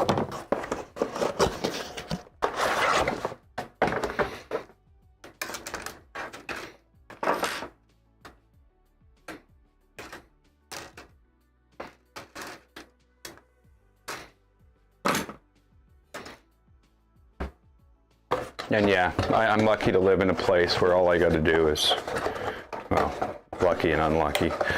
Depends on how you're looking at it. All I have to do is stick my ABS back in the box and put it back on the shelf. And it's all good. It doesn't pull up moisture or anything.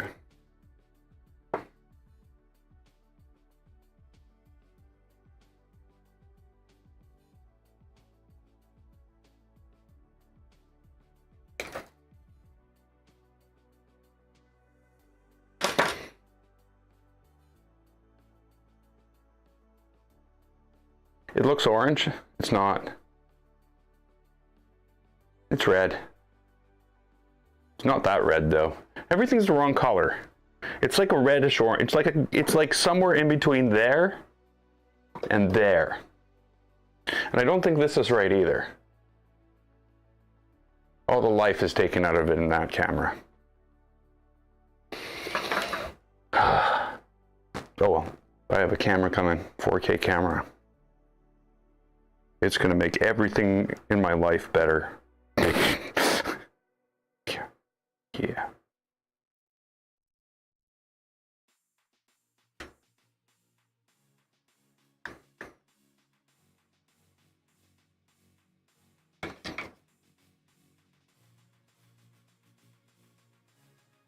Okay, what do we need to hold this on?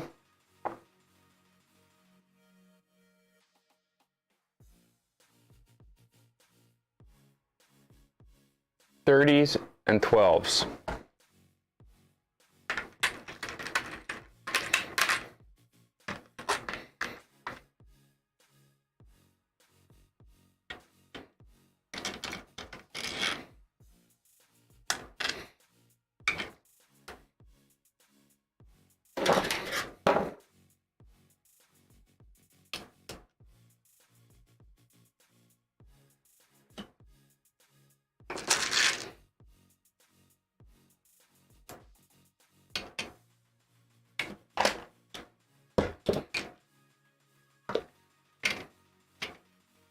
It's a fanless model.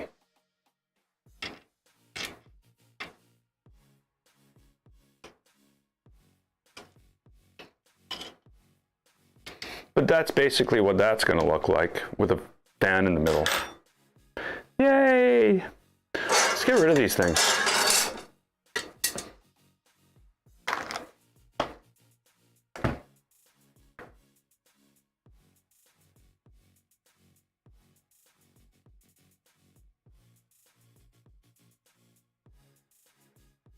Sorry, I'm just checking my Amazon order.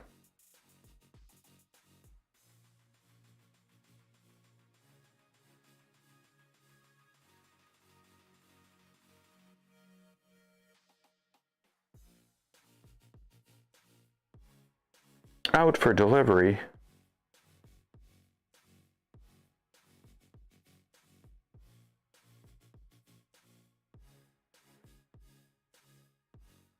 Okay, 1 second. 1 moment.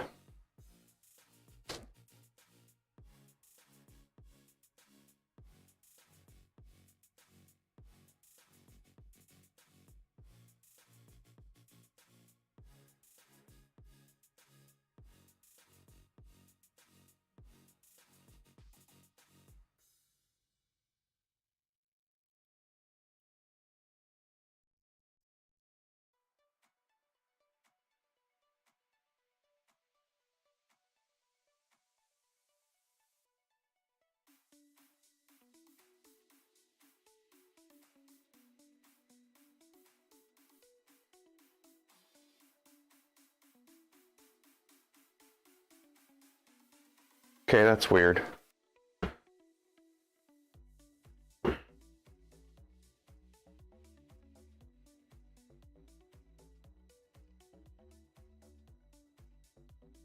Oh, that's not weird. Sorry, I'm just a dumbass. Out for delivery. Okay, that's what happened. Okay, so I think we're moving on to the skirt. And that's a big, big move. Sorry, didn't mean to shake you up like that. So I'm going to need these. We're not going to need that. Oh, I should attach this, right?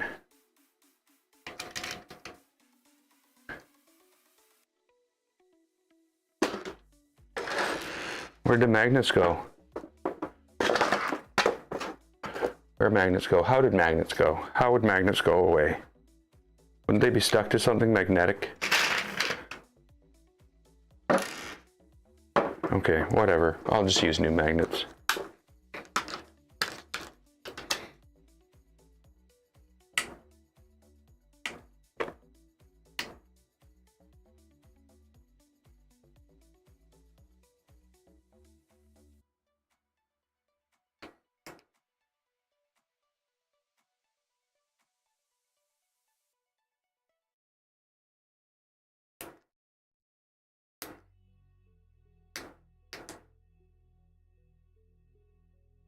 Okay, there we go. That was awfully easy.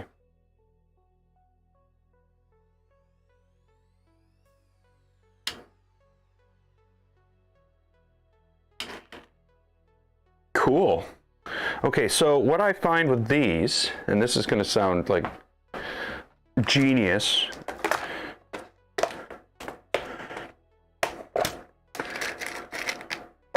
is that they, oh, here we go again. This is like my normal. This is my normal. I forgot to put heat set inserts inside the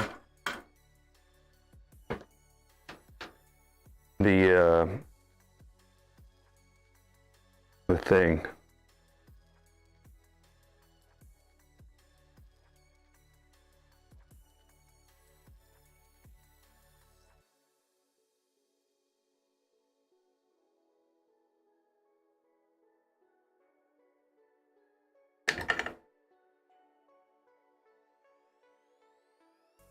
There we go.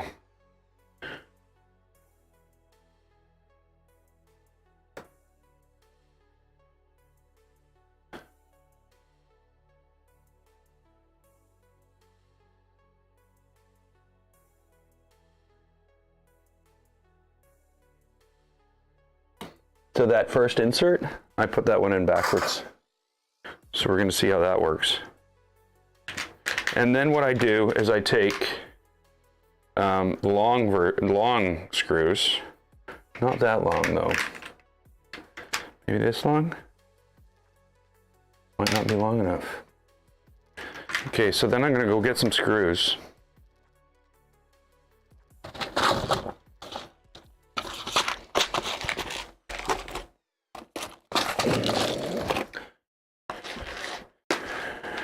And what we're looking for is something shorter than these and longer than that. That's probably going to do it.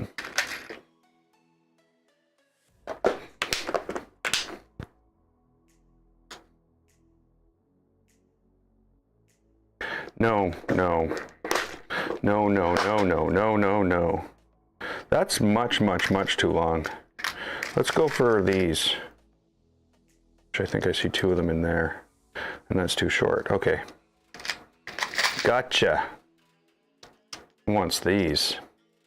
So what I do with this then, again, might seem ridiculous, is I take 2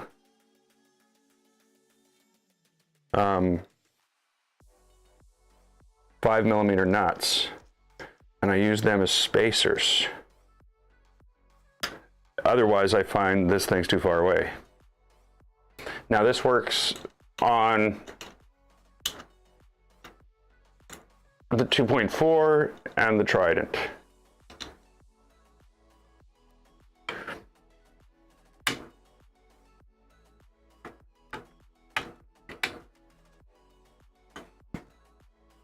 Perfect. There we go. There's Klicky. Finished. Now the good thing is, if I hook up if I hook this all up the same, it's going to be easy to get working. I'm just going to have to fire it up and everything will go.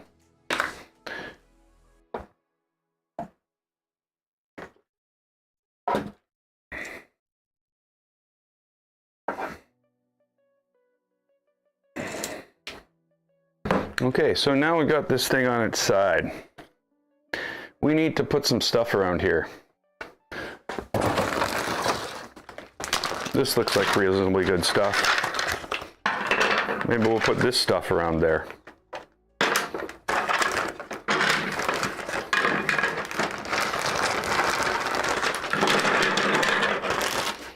There's some stuff.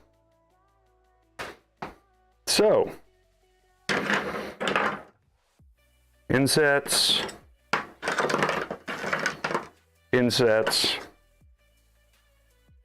not insets.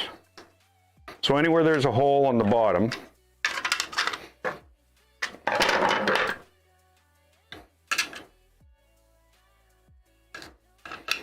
there, insets,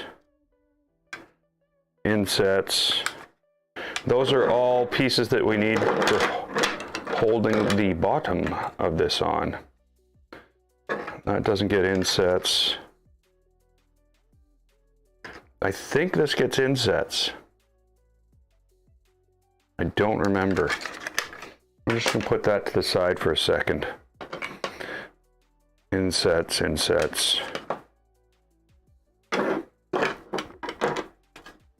No insets. Okay, let's get to it. Inset inserting.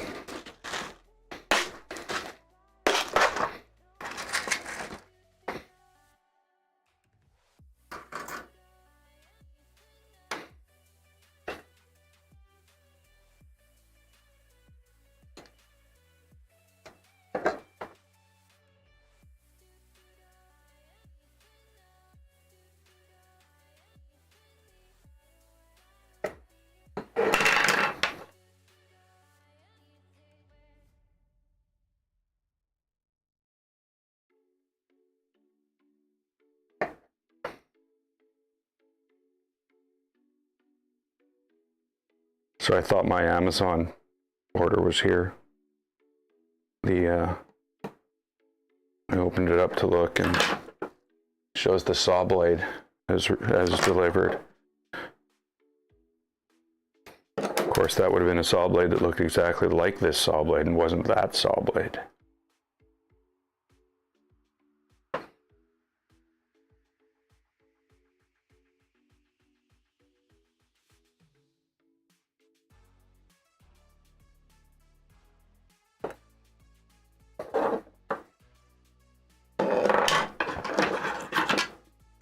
Oh, I'm gonna have to double check to make sure there's actually insets going into there. By double check, I just mean go grab one of the ones from the last printer and look.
Now I wish I didn't turn it down. I know they're inserting, but they're just inserting slower.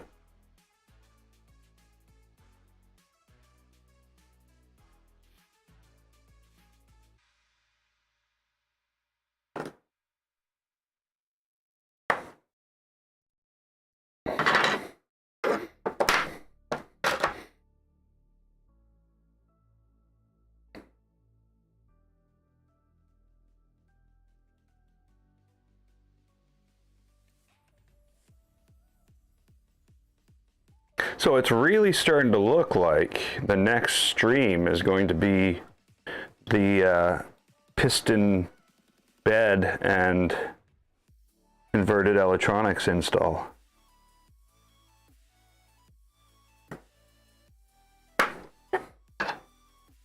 I'm looking forward to that.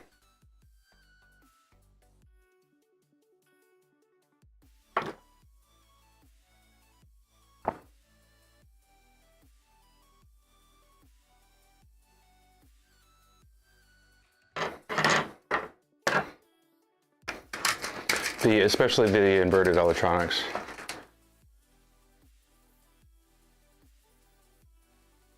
Okay, later, Griffin. Oh, not crazy. Yeah, later.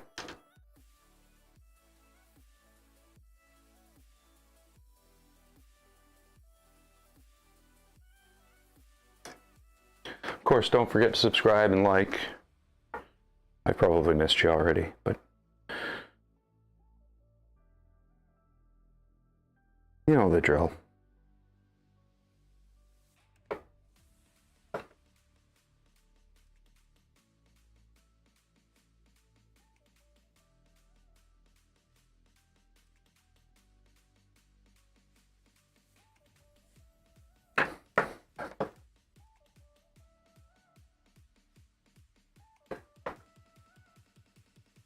Ow. Why on this whole thing did I happen to put my finger where that insert is? Okay. There we go. We got our front and back side pieces. We've got our side pieces.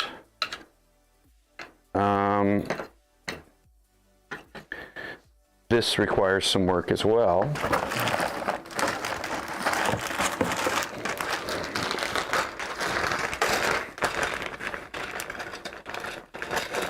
Oh. So these are all good. Those are ready to go. These, on the other hand, all need things in them.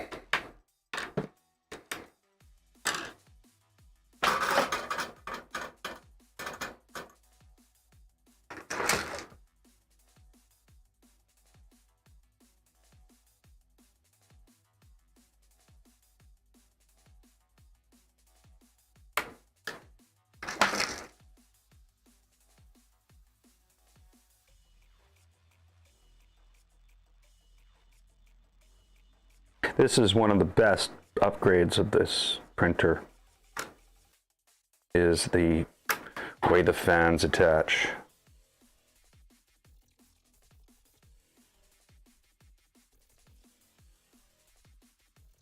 I even did this with my Ender switch wire conversion.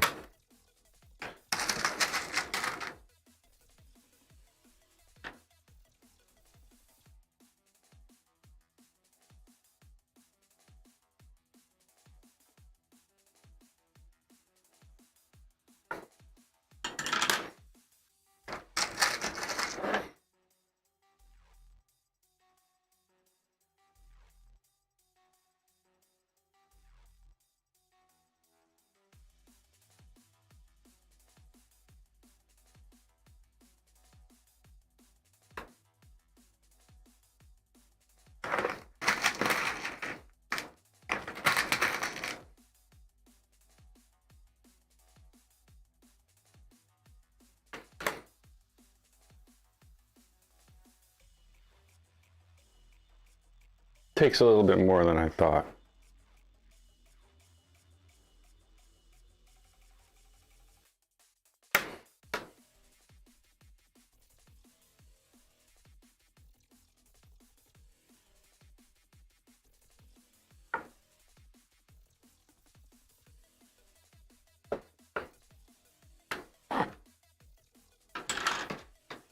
So one fan thing gets a simple set of the covers. The other gets the covers and the fans on the other side. I don't know which is which, and actually for installing them, it doesn't much matter.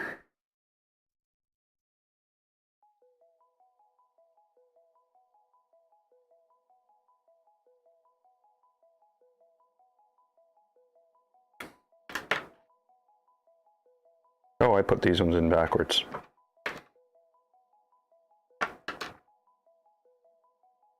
Might as well be consistently backwards.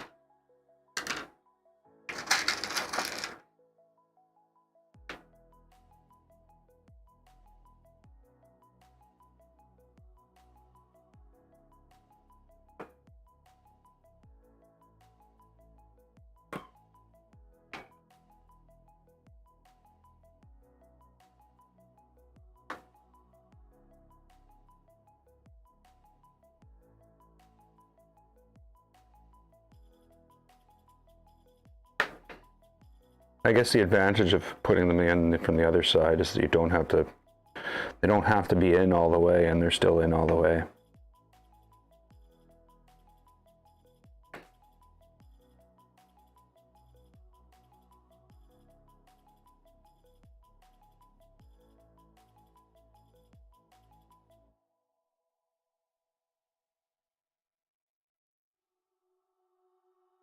So this will all be additional bolts that we didn't use in the first go. So I'm going to pull out the additional bolts.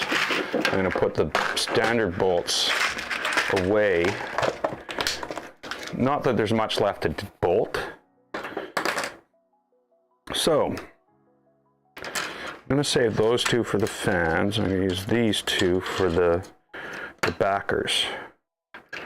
So those will get plugged in there.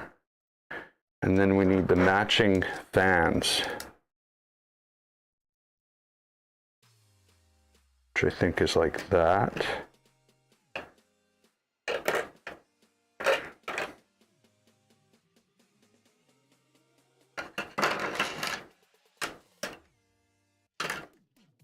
And like that.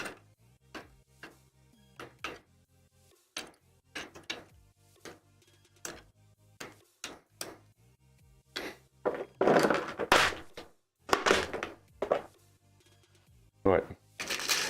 8s? It's not an 8.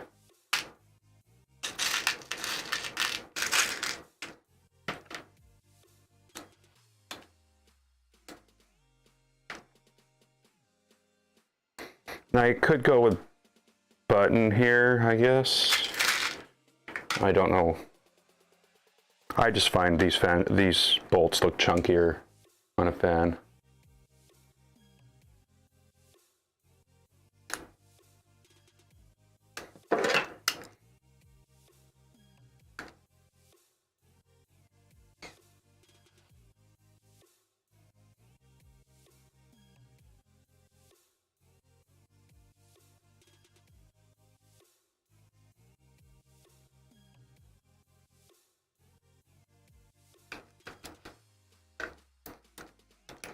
I want to go. Oh well. There we go.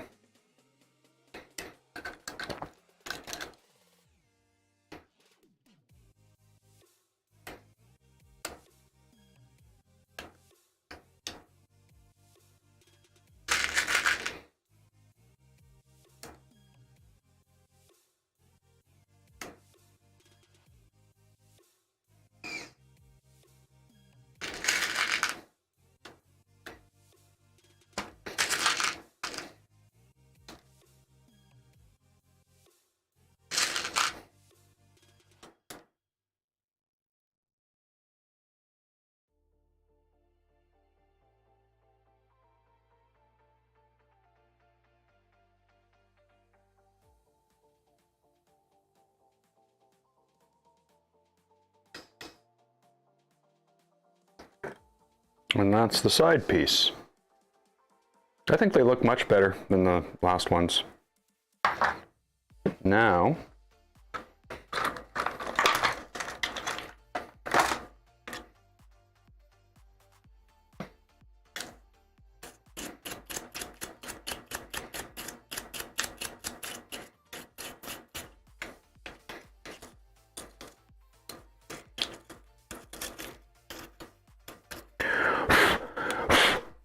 sorry.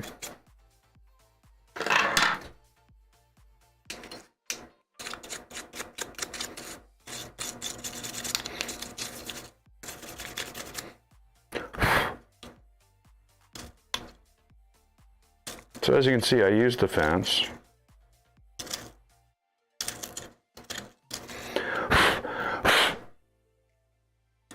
There's got to be a way to make them turn on though when the pie reaches a certain temperature. I can't remember how to do that. Okay, so now what we need a backer. We need a thing with a fan on it.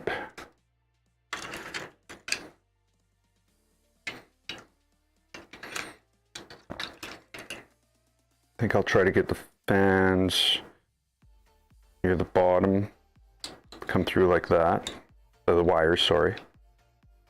And I'm going to use a backer.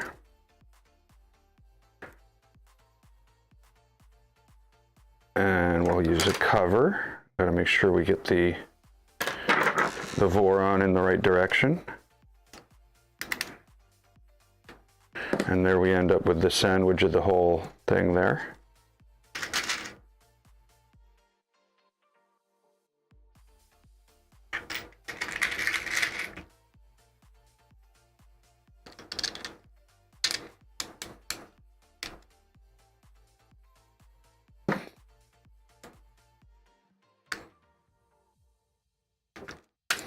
There we go. Just gonna get the other screws on here.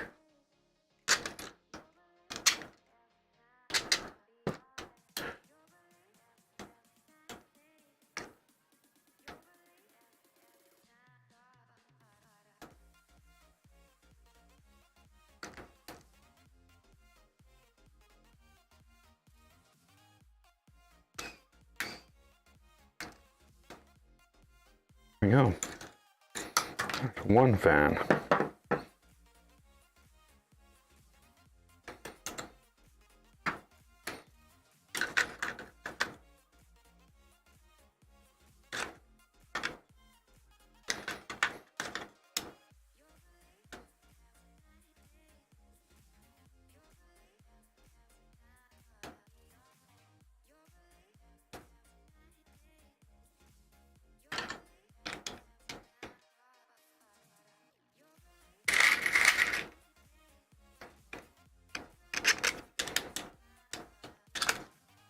And let's get this tightened up.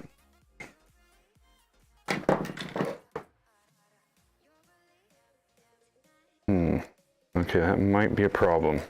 You know what? I don't care.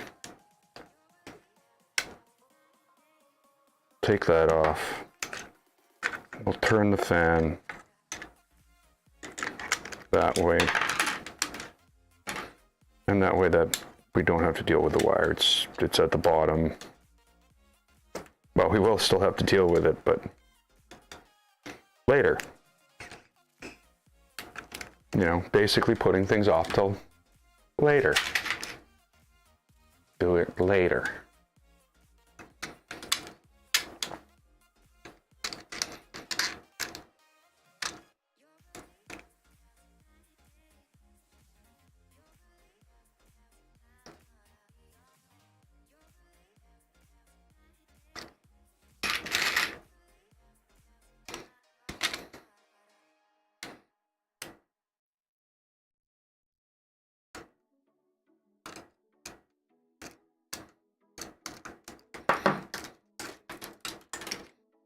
And there we go. We've got our two sets, I guess they are. And I think this goes here. So let's, again, we'll swap out our screws, put away the good ones, the new ones.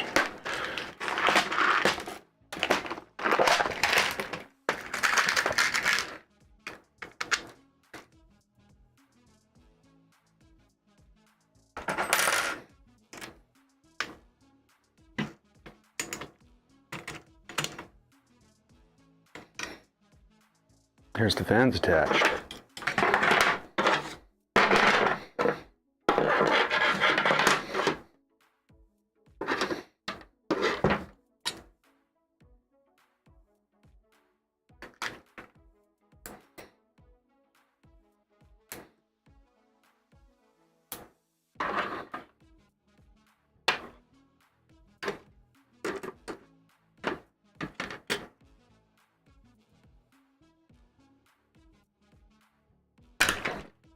There we go. Now, I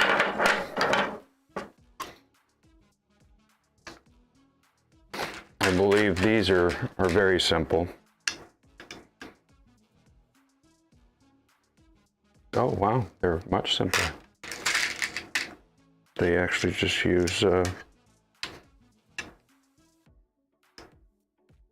M3/8.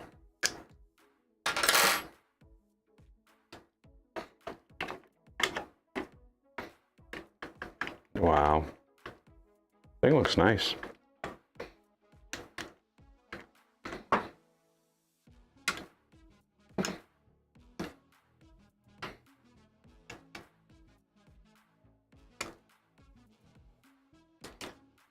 Wink.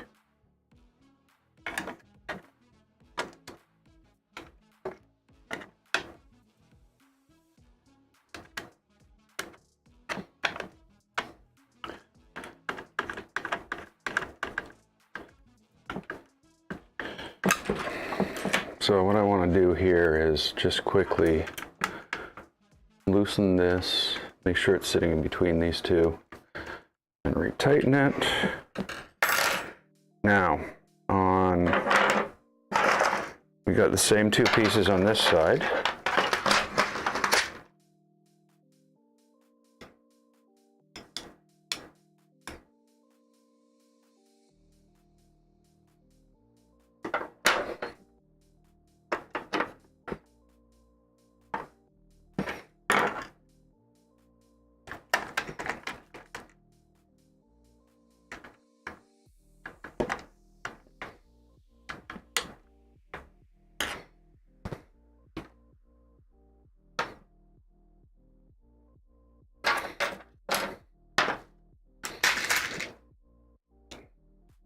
Another one here.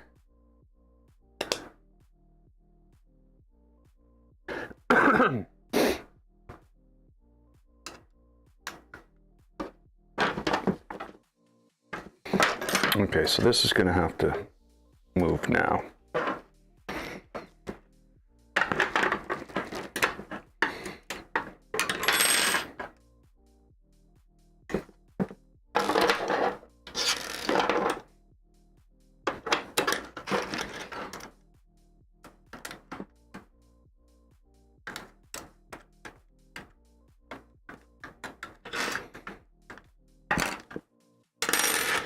No. Doesn't it see I have this balanced on my shoulder? Okay, and now I'm going to loosen this one.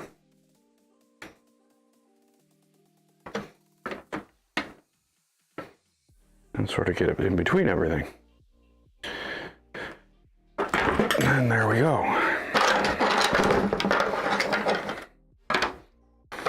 So, these can go on, sorry, these can go on first. We don't have to wait to put these on.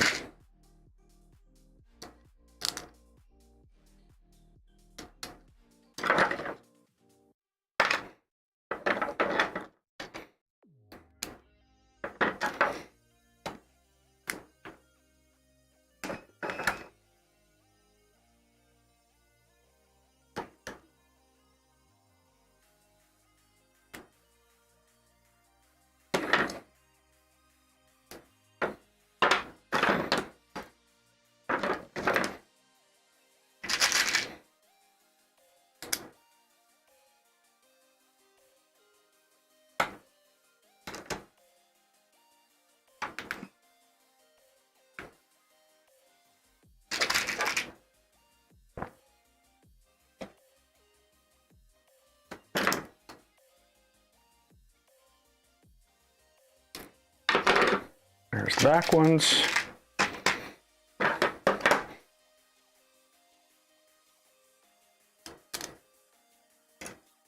Oh,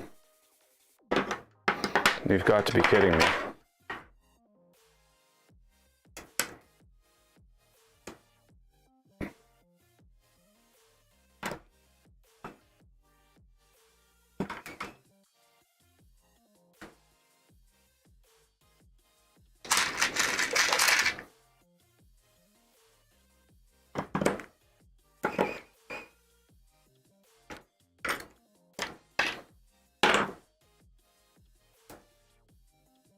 One more.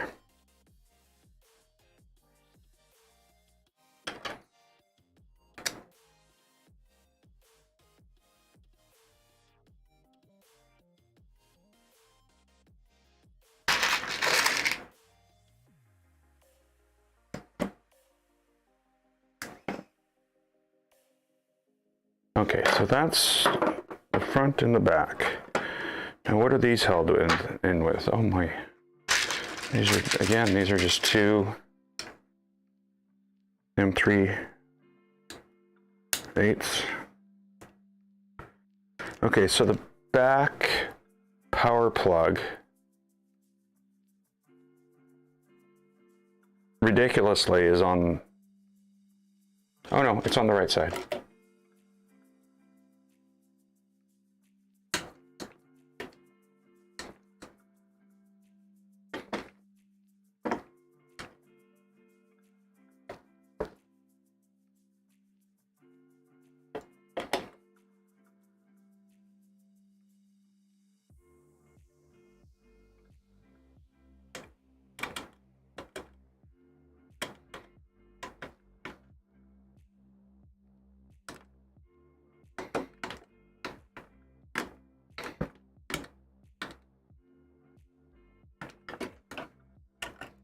It truly is awkward. Sorry about the camera. I'll just do this. Let's see what I'm doing better that way. This takes two.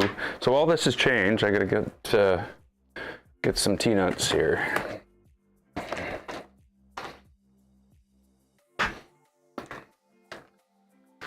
It's a big box of T-nuts.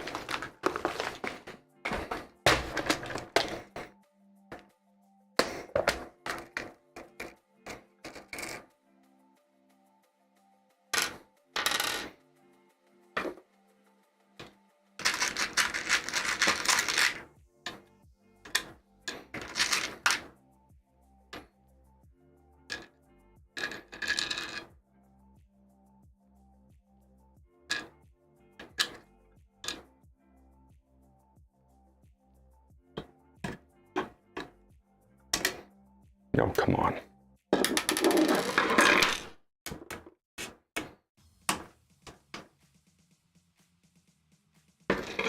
You know what? No, it's impossible. They put them too far away. They should have been on the outside so that you could push T-nuts in. Oh, come on. Screw you.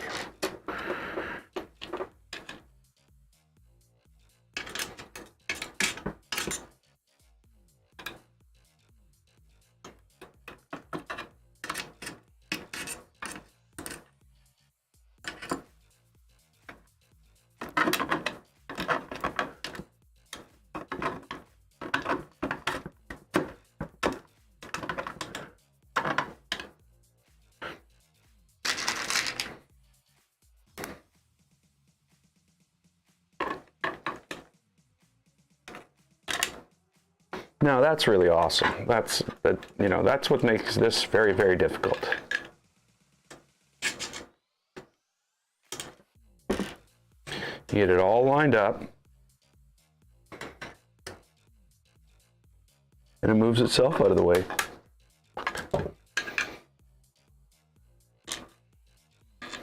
So I've lost, so far, 3 screws. One's over there, one's underneath there, and one's on the floor over there. We'll get this. We will. One day. We're about to lose another screw.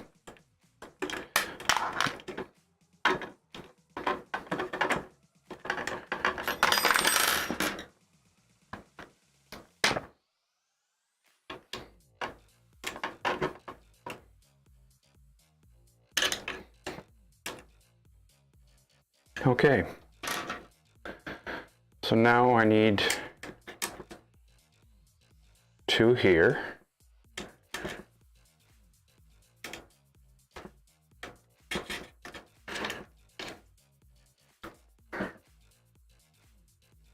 And that's the one with the key jack, or yeah, key with these things in it.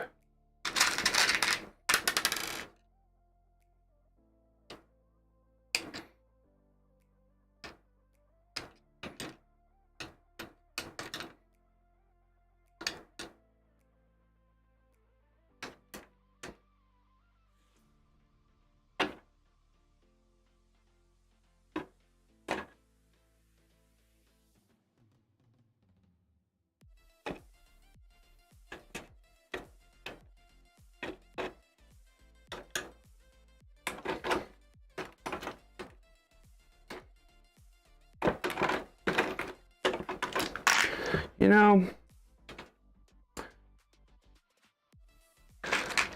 why so unbelievably awkward? It would have been better just to have 1 screw holding these things in and 2 notches that went into the plastic.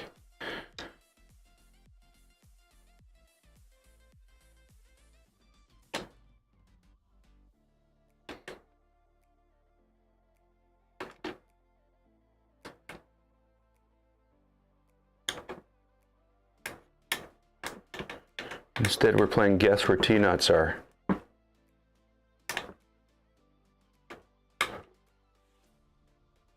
Seriously. It's there, it's right there. There's another one. It's right there.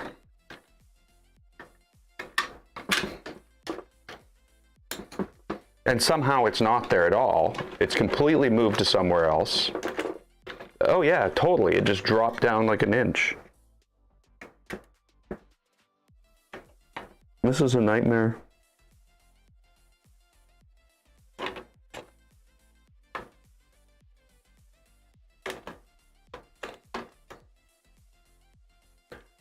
Come on, come on. Stay in, stay in. You too.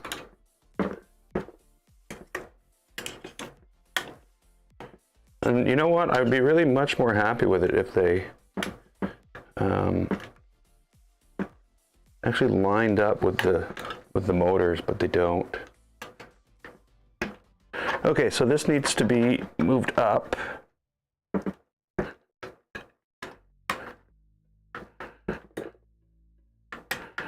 Okay, good. So that's the change. That's the update.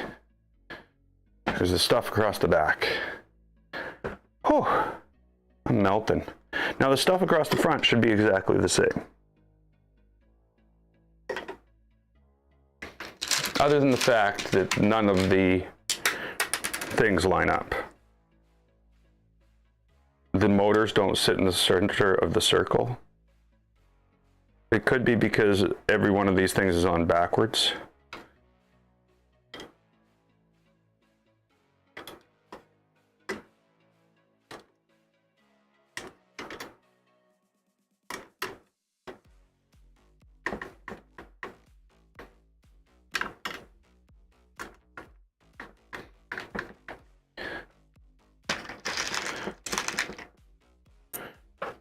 How far are we in here? You know, they updated the streaming software, and they took away the thing that tells you how long you've been streaming for.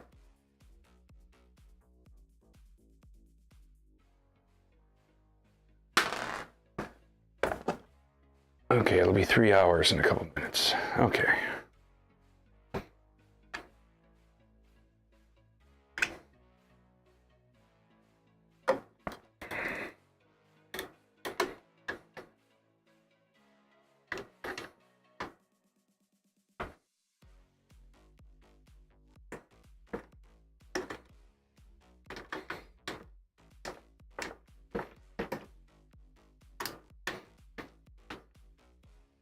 Okay, so now we've got to figure this out.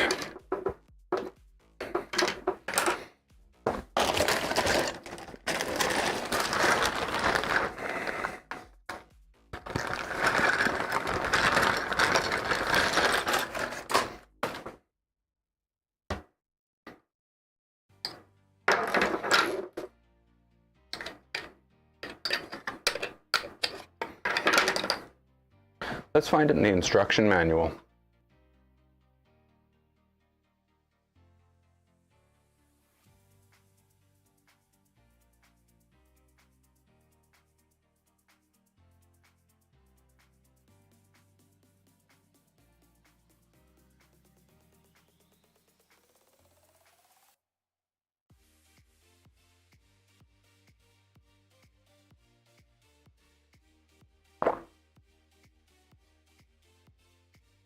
Okay, we're on wiring now.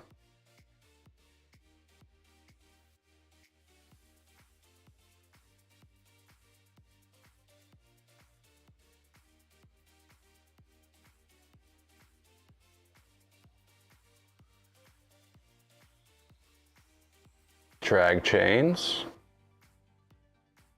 And there's our printer with a display. Oh, there it is. Okay, so what they want us to do is put this in here first, and then put heat insets in from the back.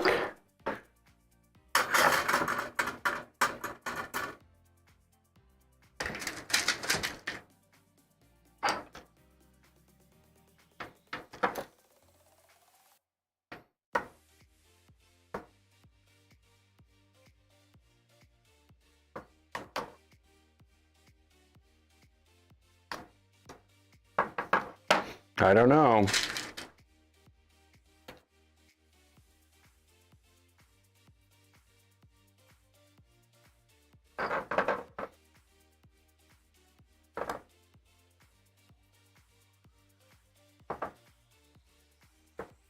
Okay, that was better. I was going to say the other one didn't feel like it melted into anything.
So we're going to pop this off here. We're going to push this here. I'm going to pop that on.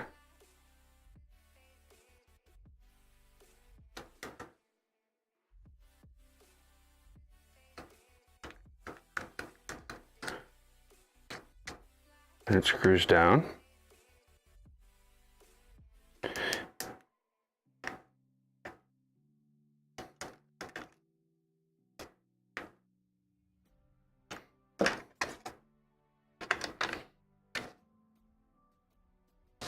And that gets attached by 12mm M312s.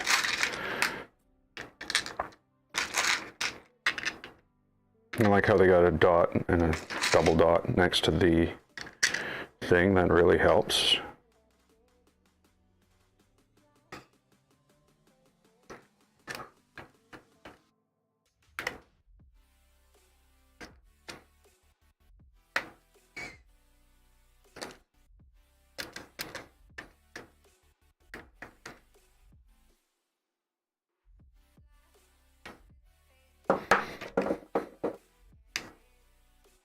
That's much nicer, actually. It's got the light blocker and everything on this one.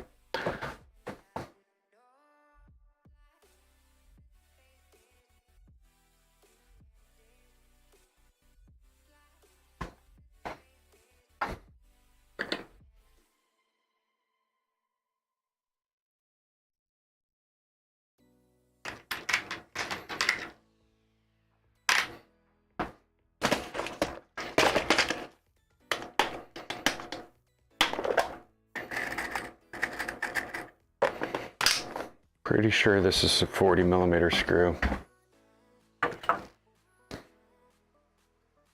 No, I was wrong. It's 30.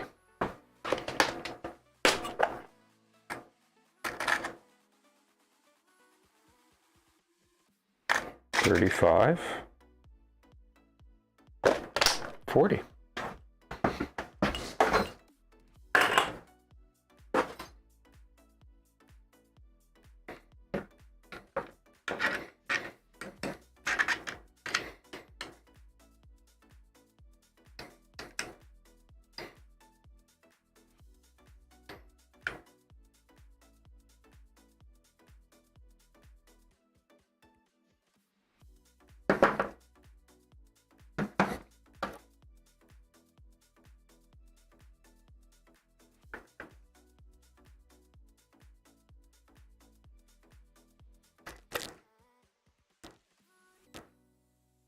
No, no, don't do that.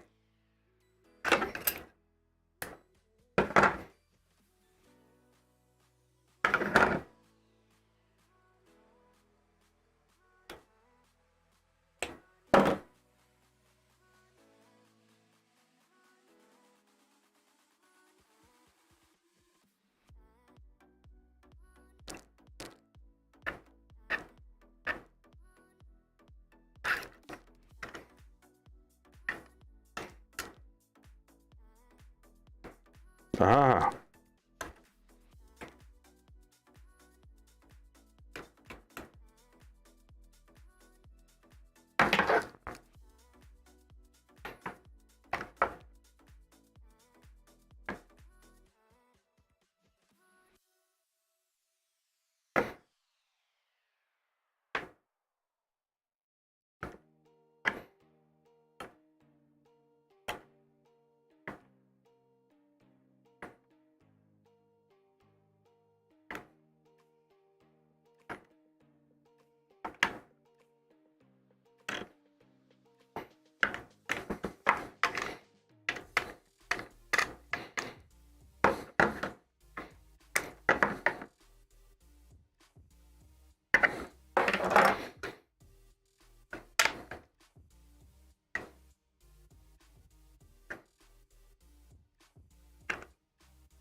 Wow, so much nicer. Now, I hope I can get these out of here.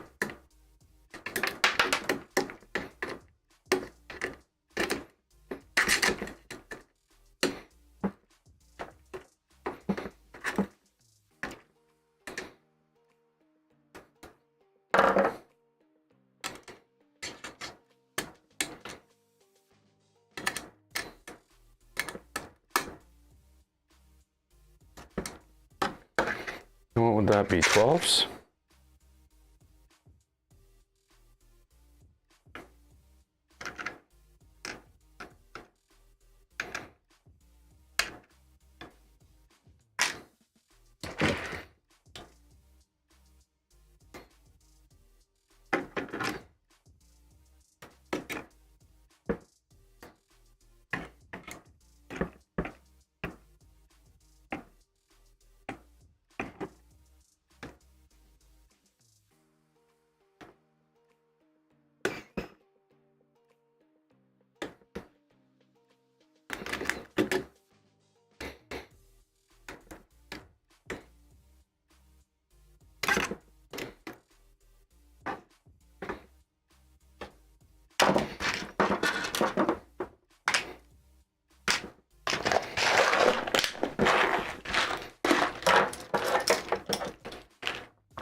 Yeah.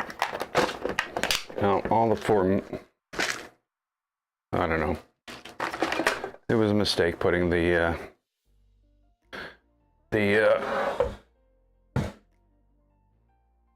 things in that container.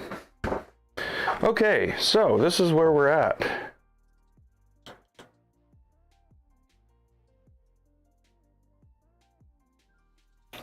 That's where we're at. Got a fully belted. Wow, it feels so nice. Oh yeah, that is just beautiful.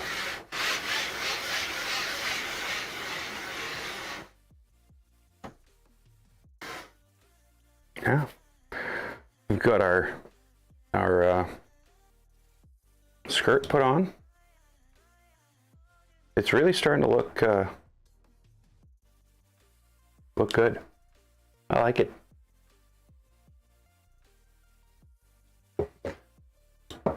But I think that's going to be it for today. I do.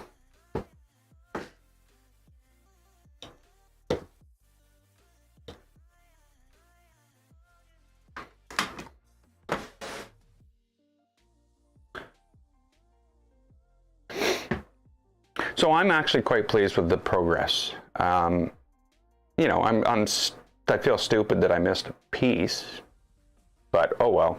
I'm already printing gray right now for the mounts that go in for the electronics underneath, the inverted electronics, which we are doing again. Inverted electronics, I'm going to do buttons.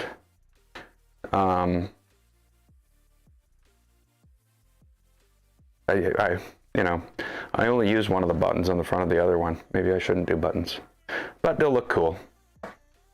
Yeah, they'll look cool. So we're gonna leave this here and we're gonna come back next time and work on that other stuff. That other stuff being inverted electronics, the whole lifting bed, hinged bed, whatever they want to call it, car trunk bed.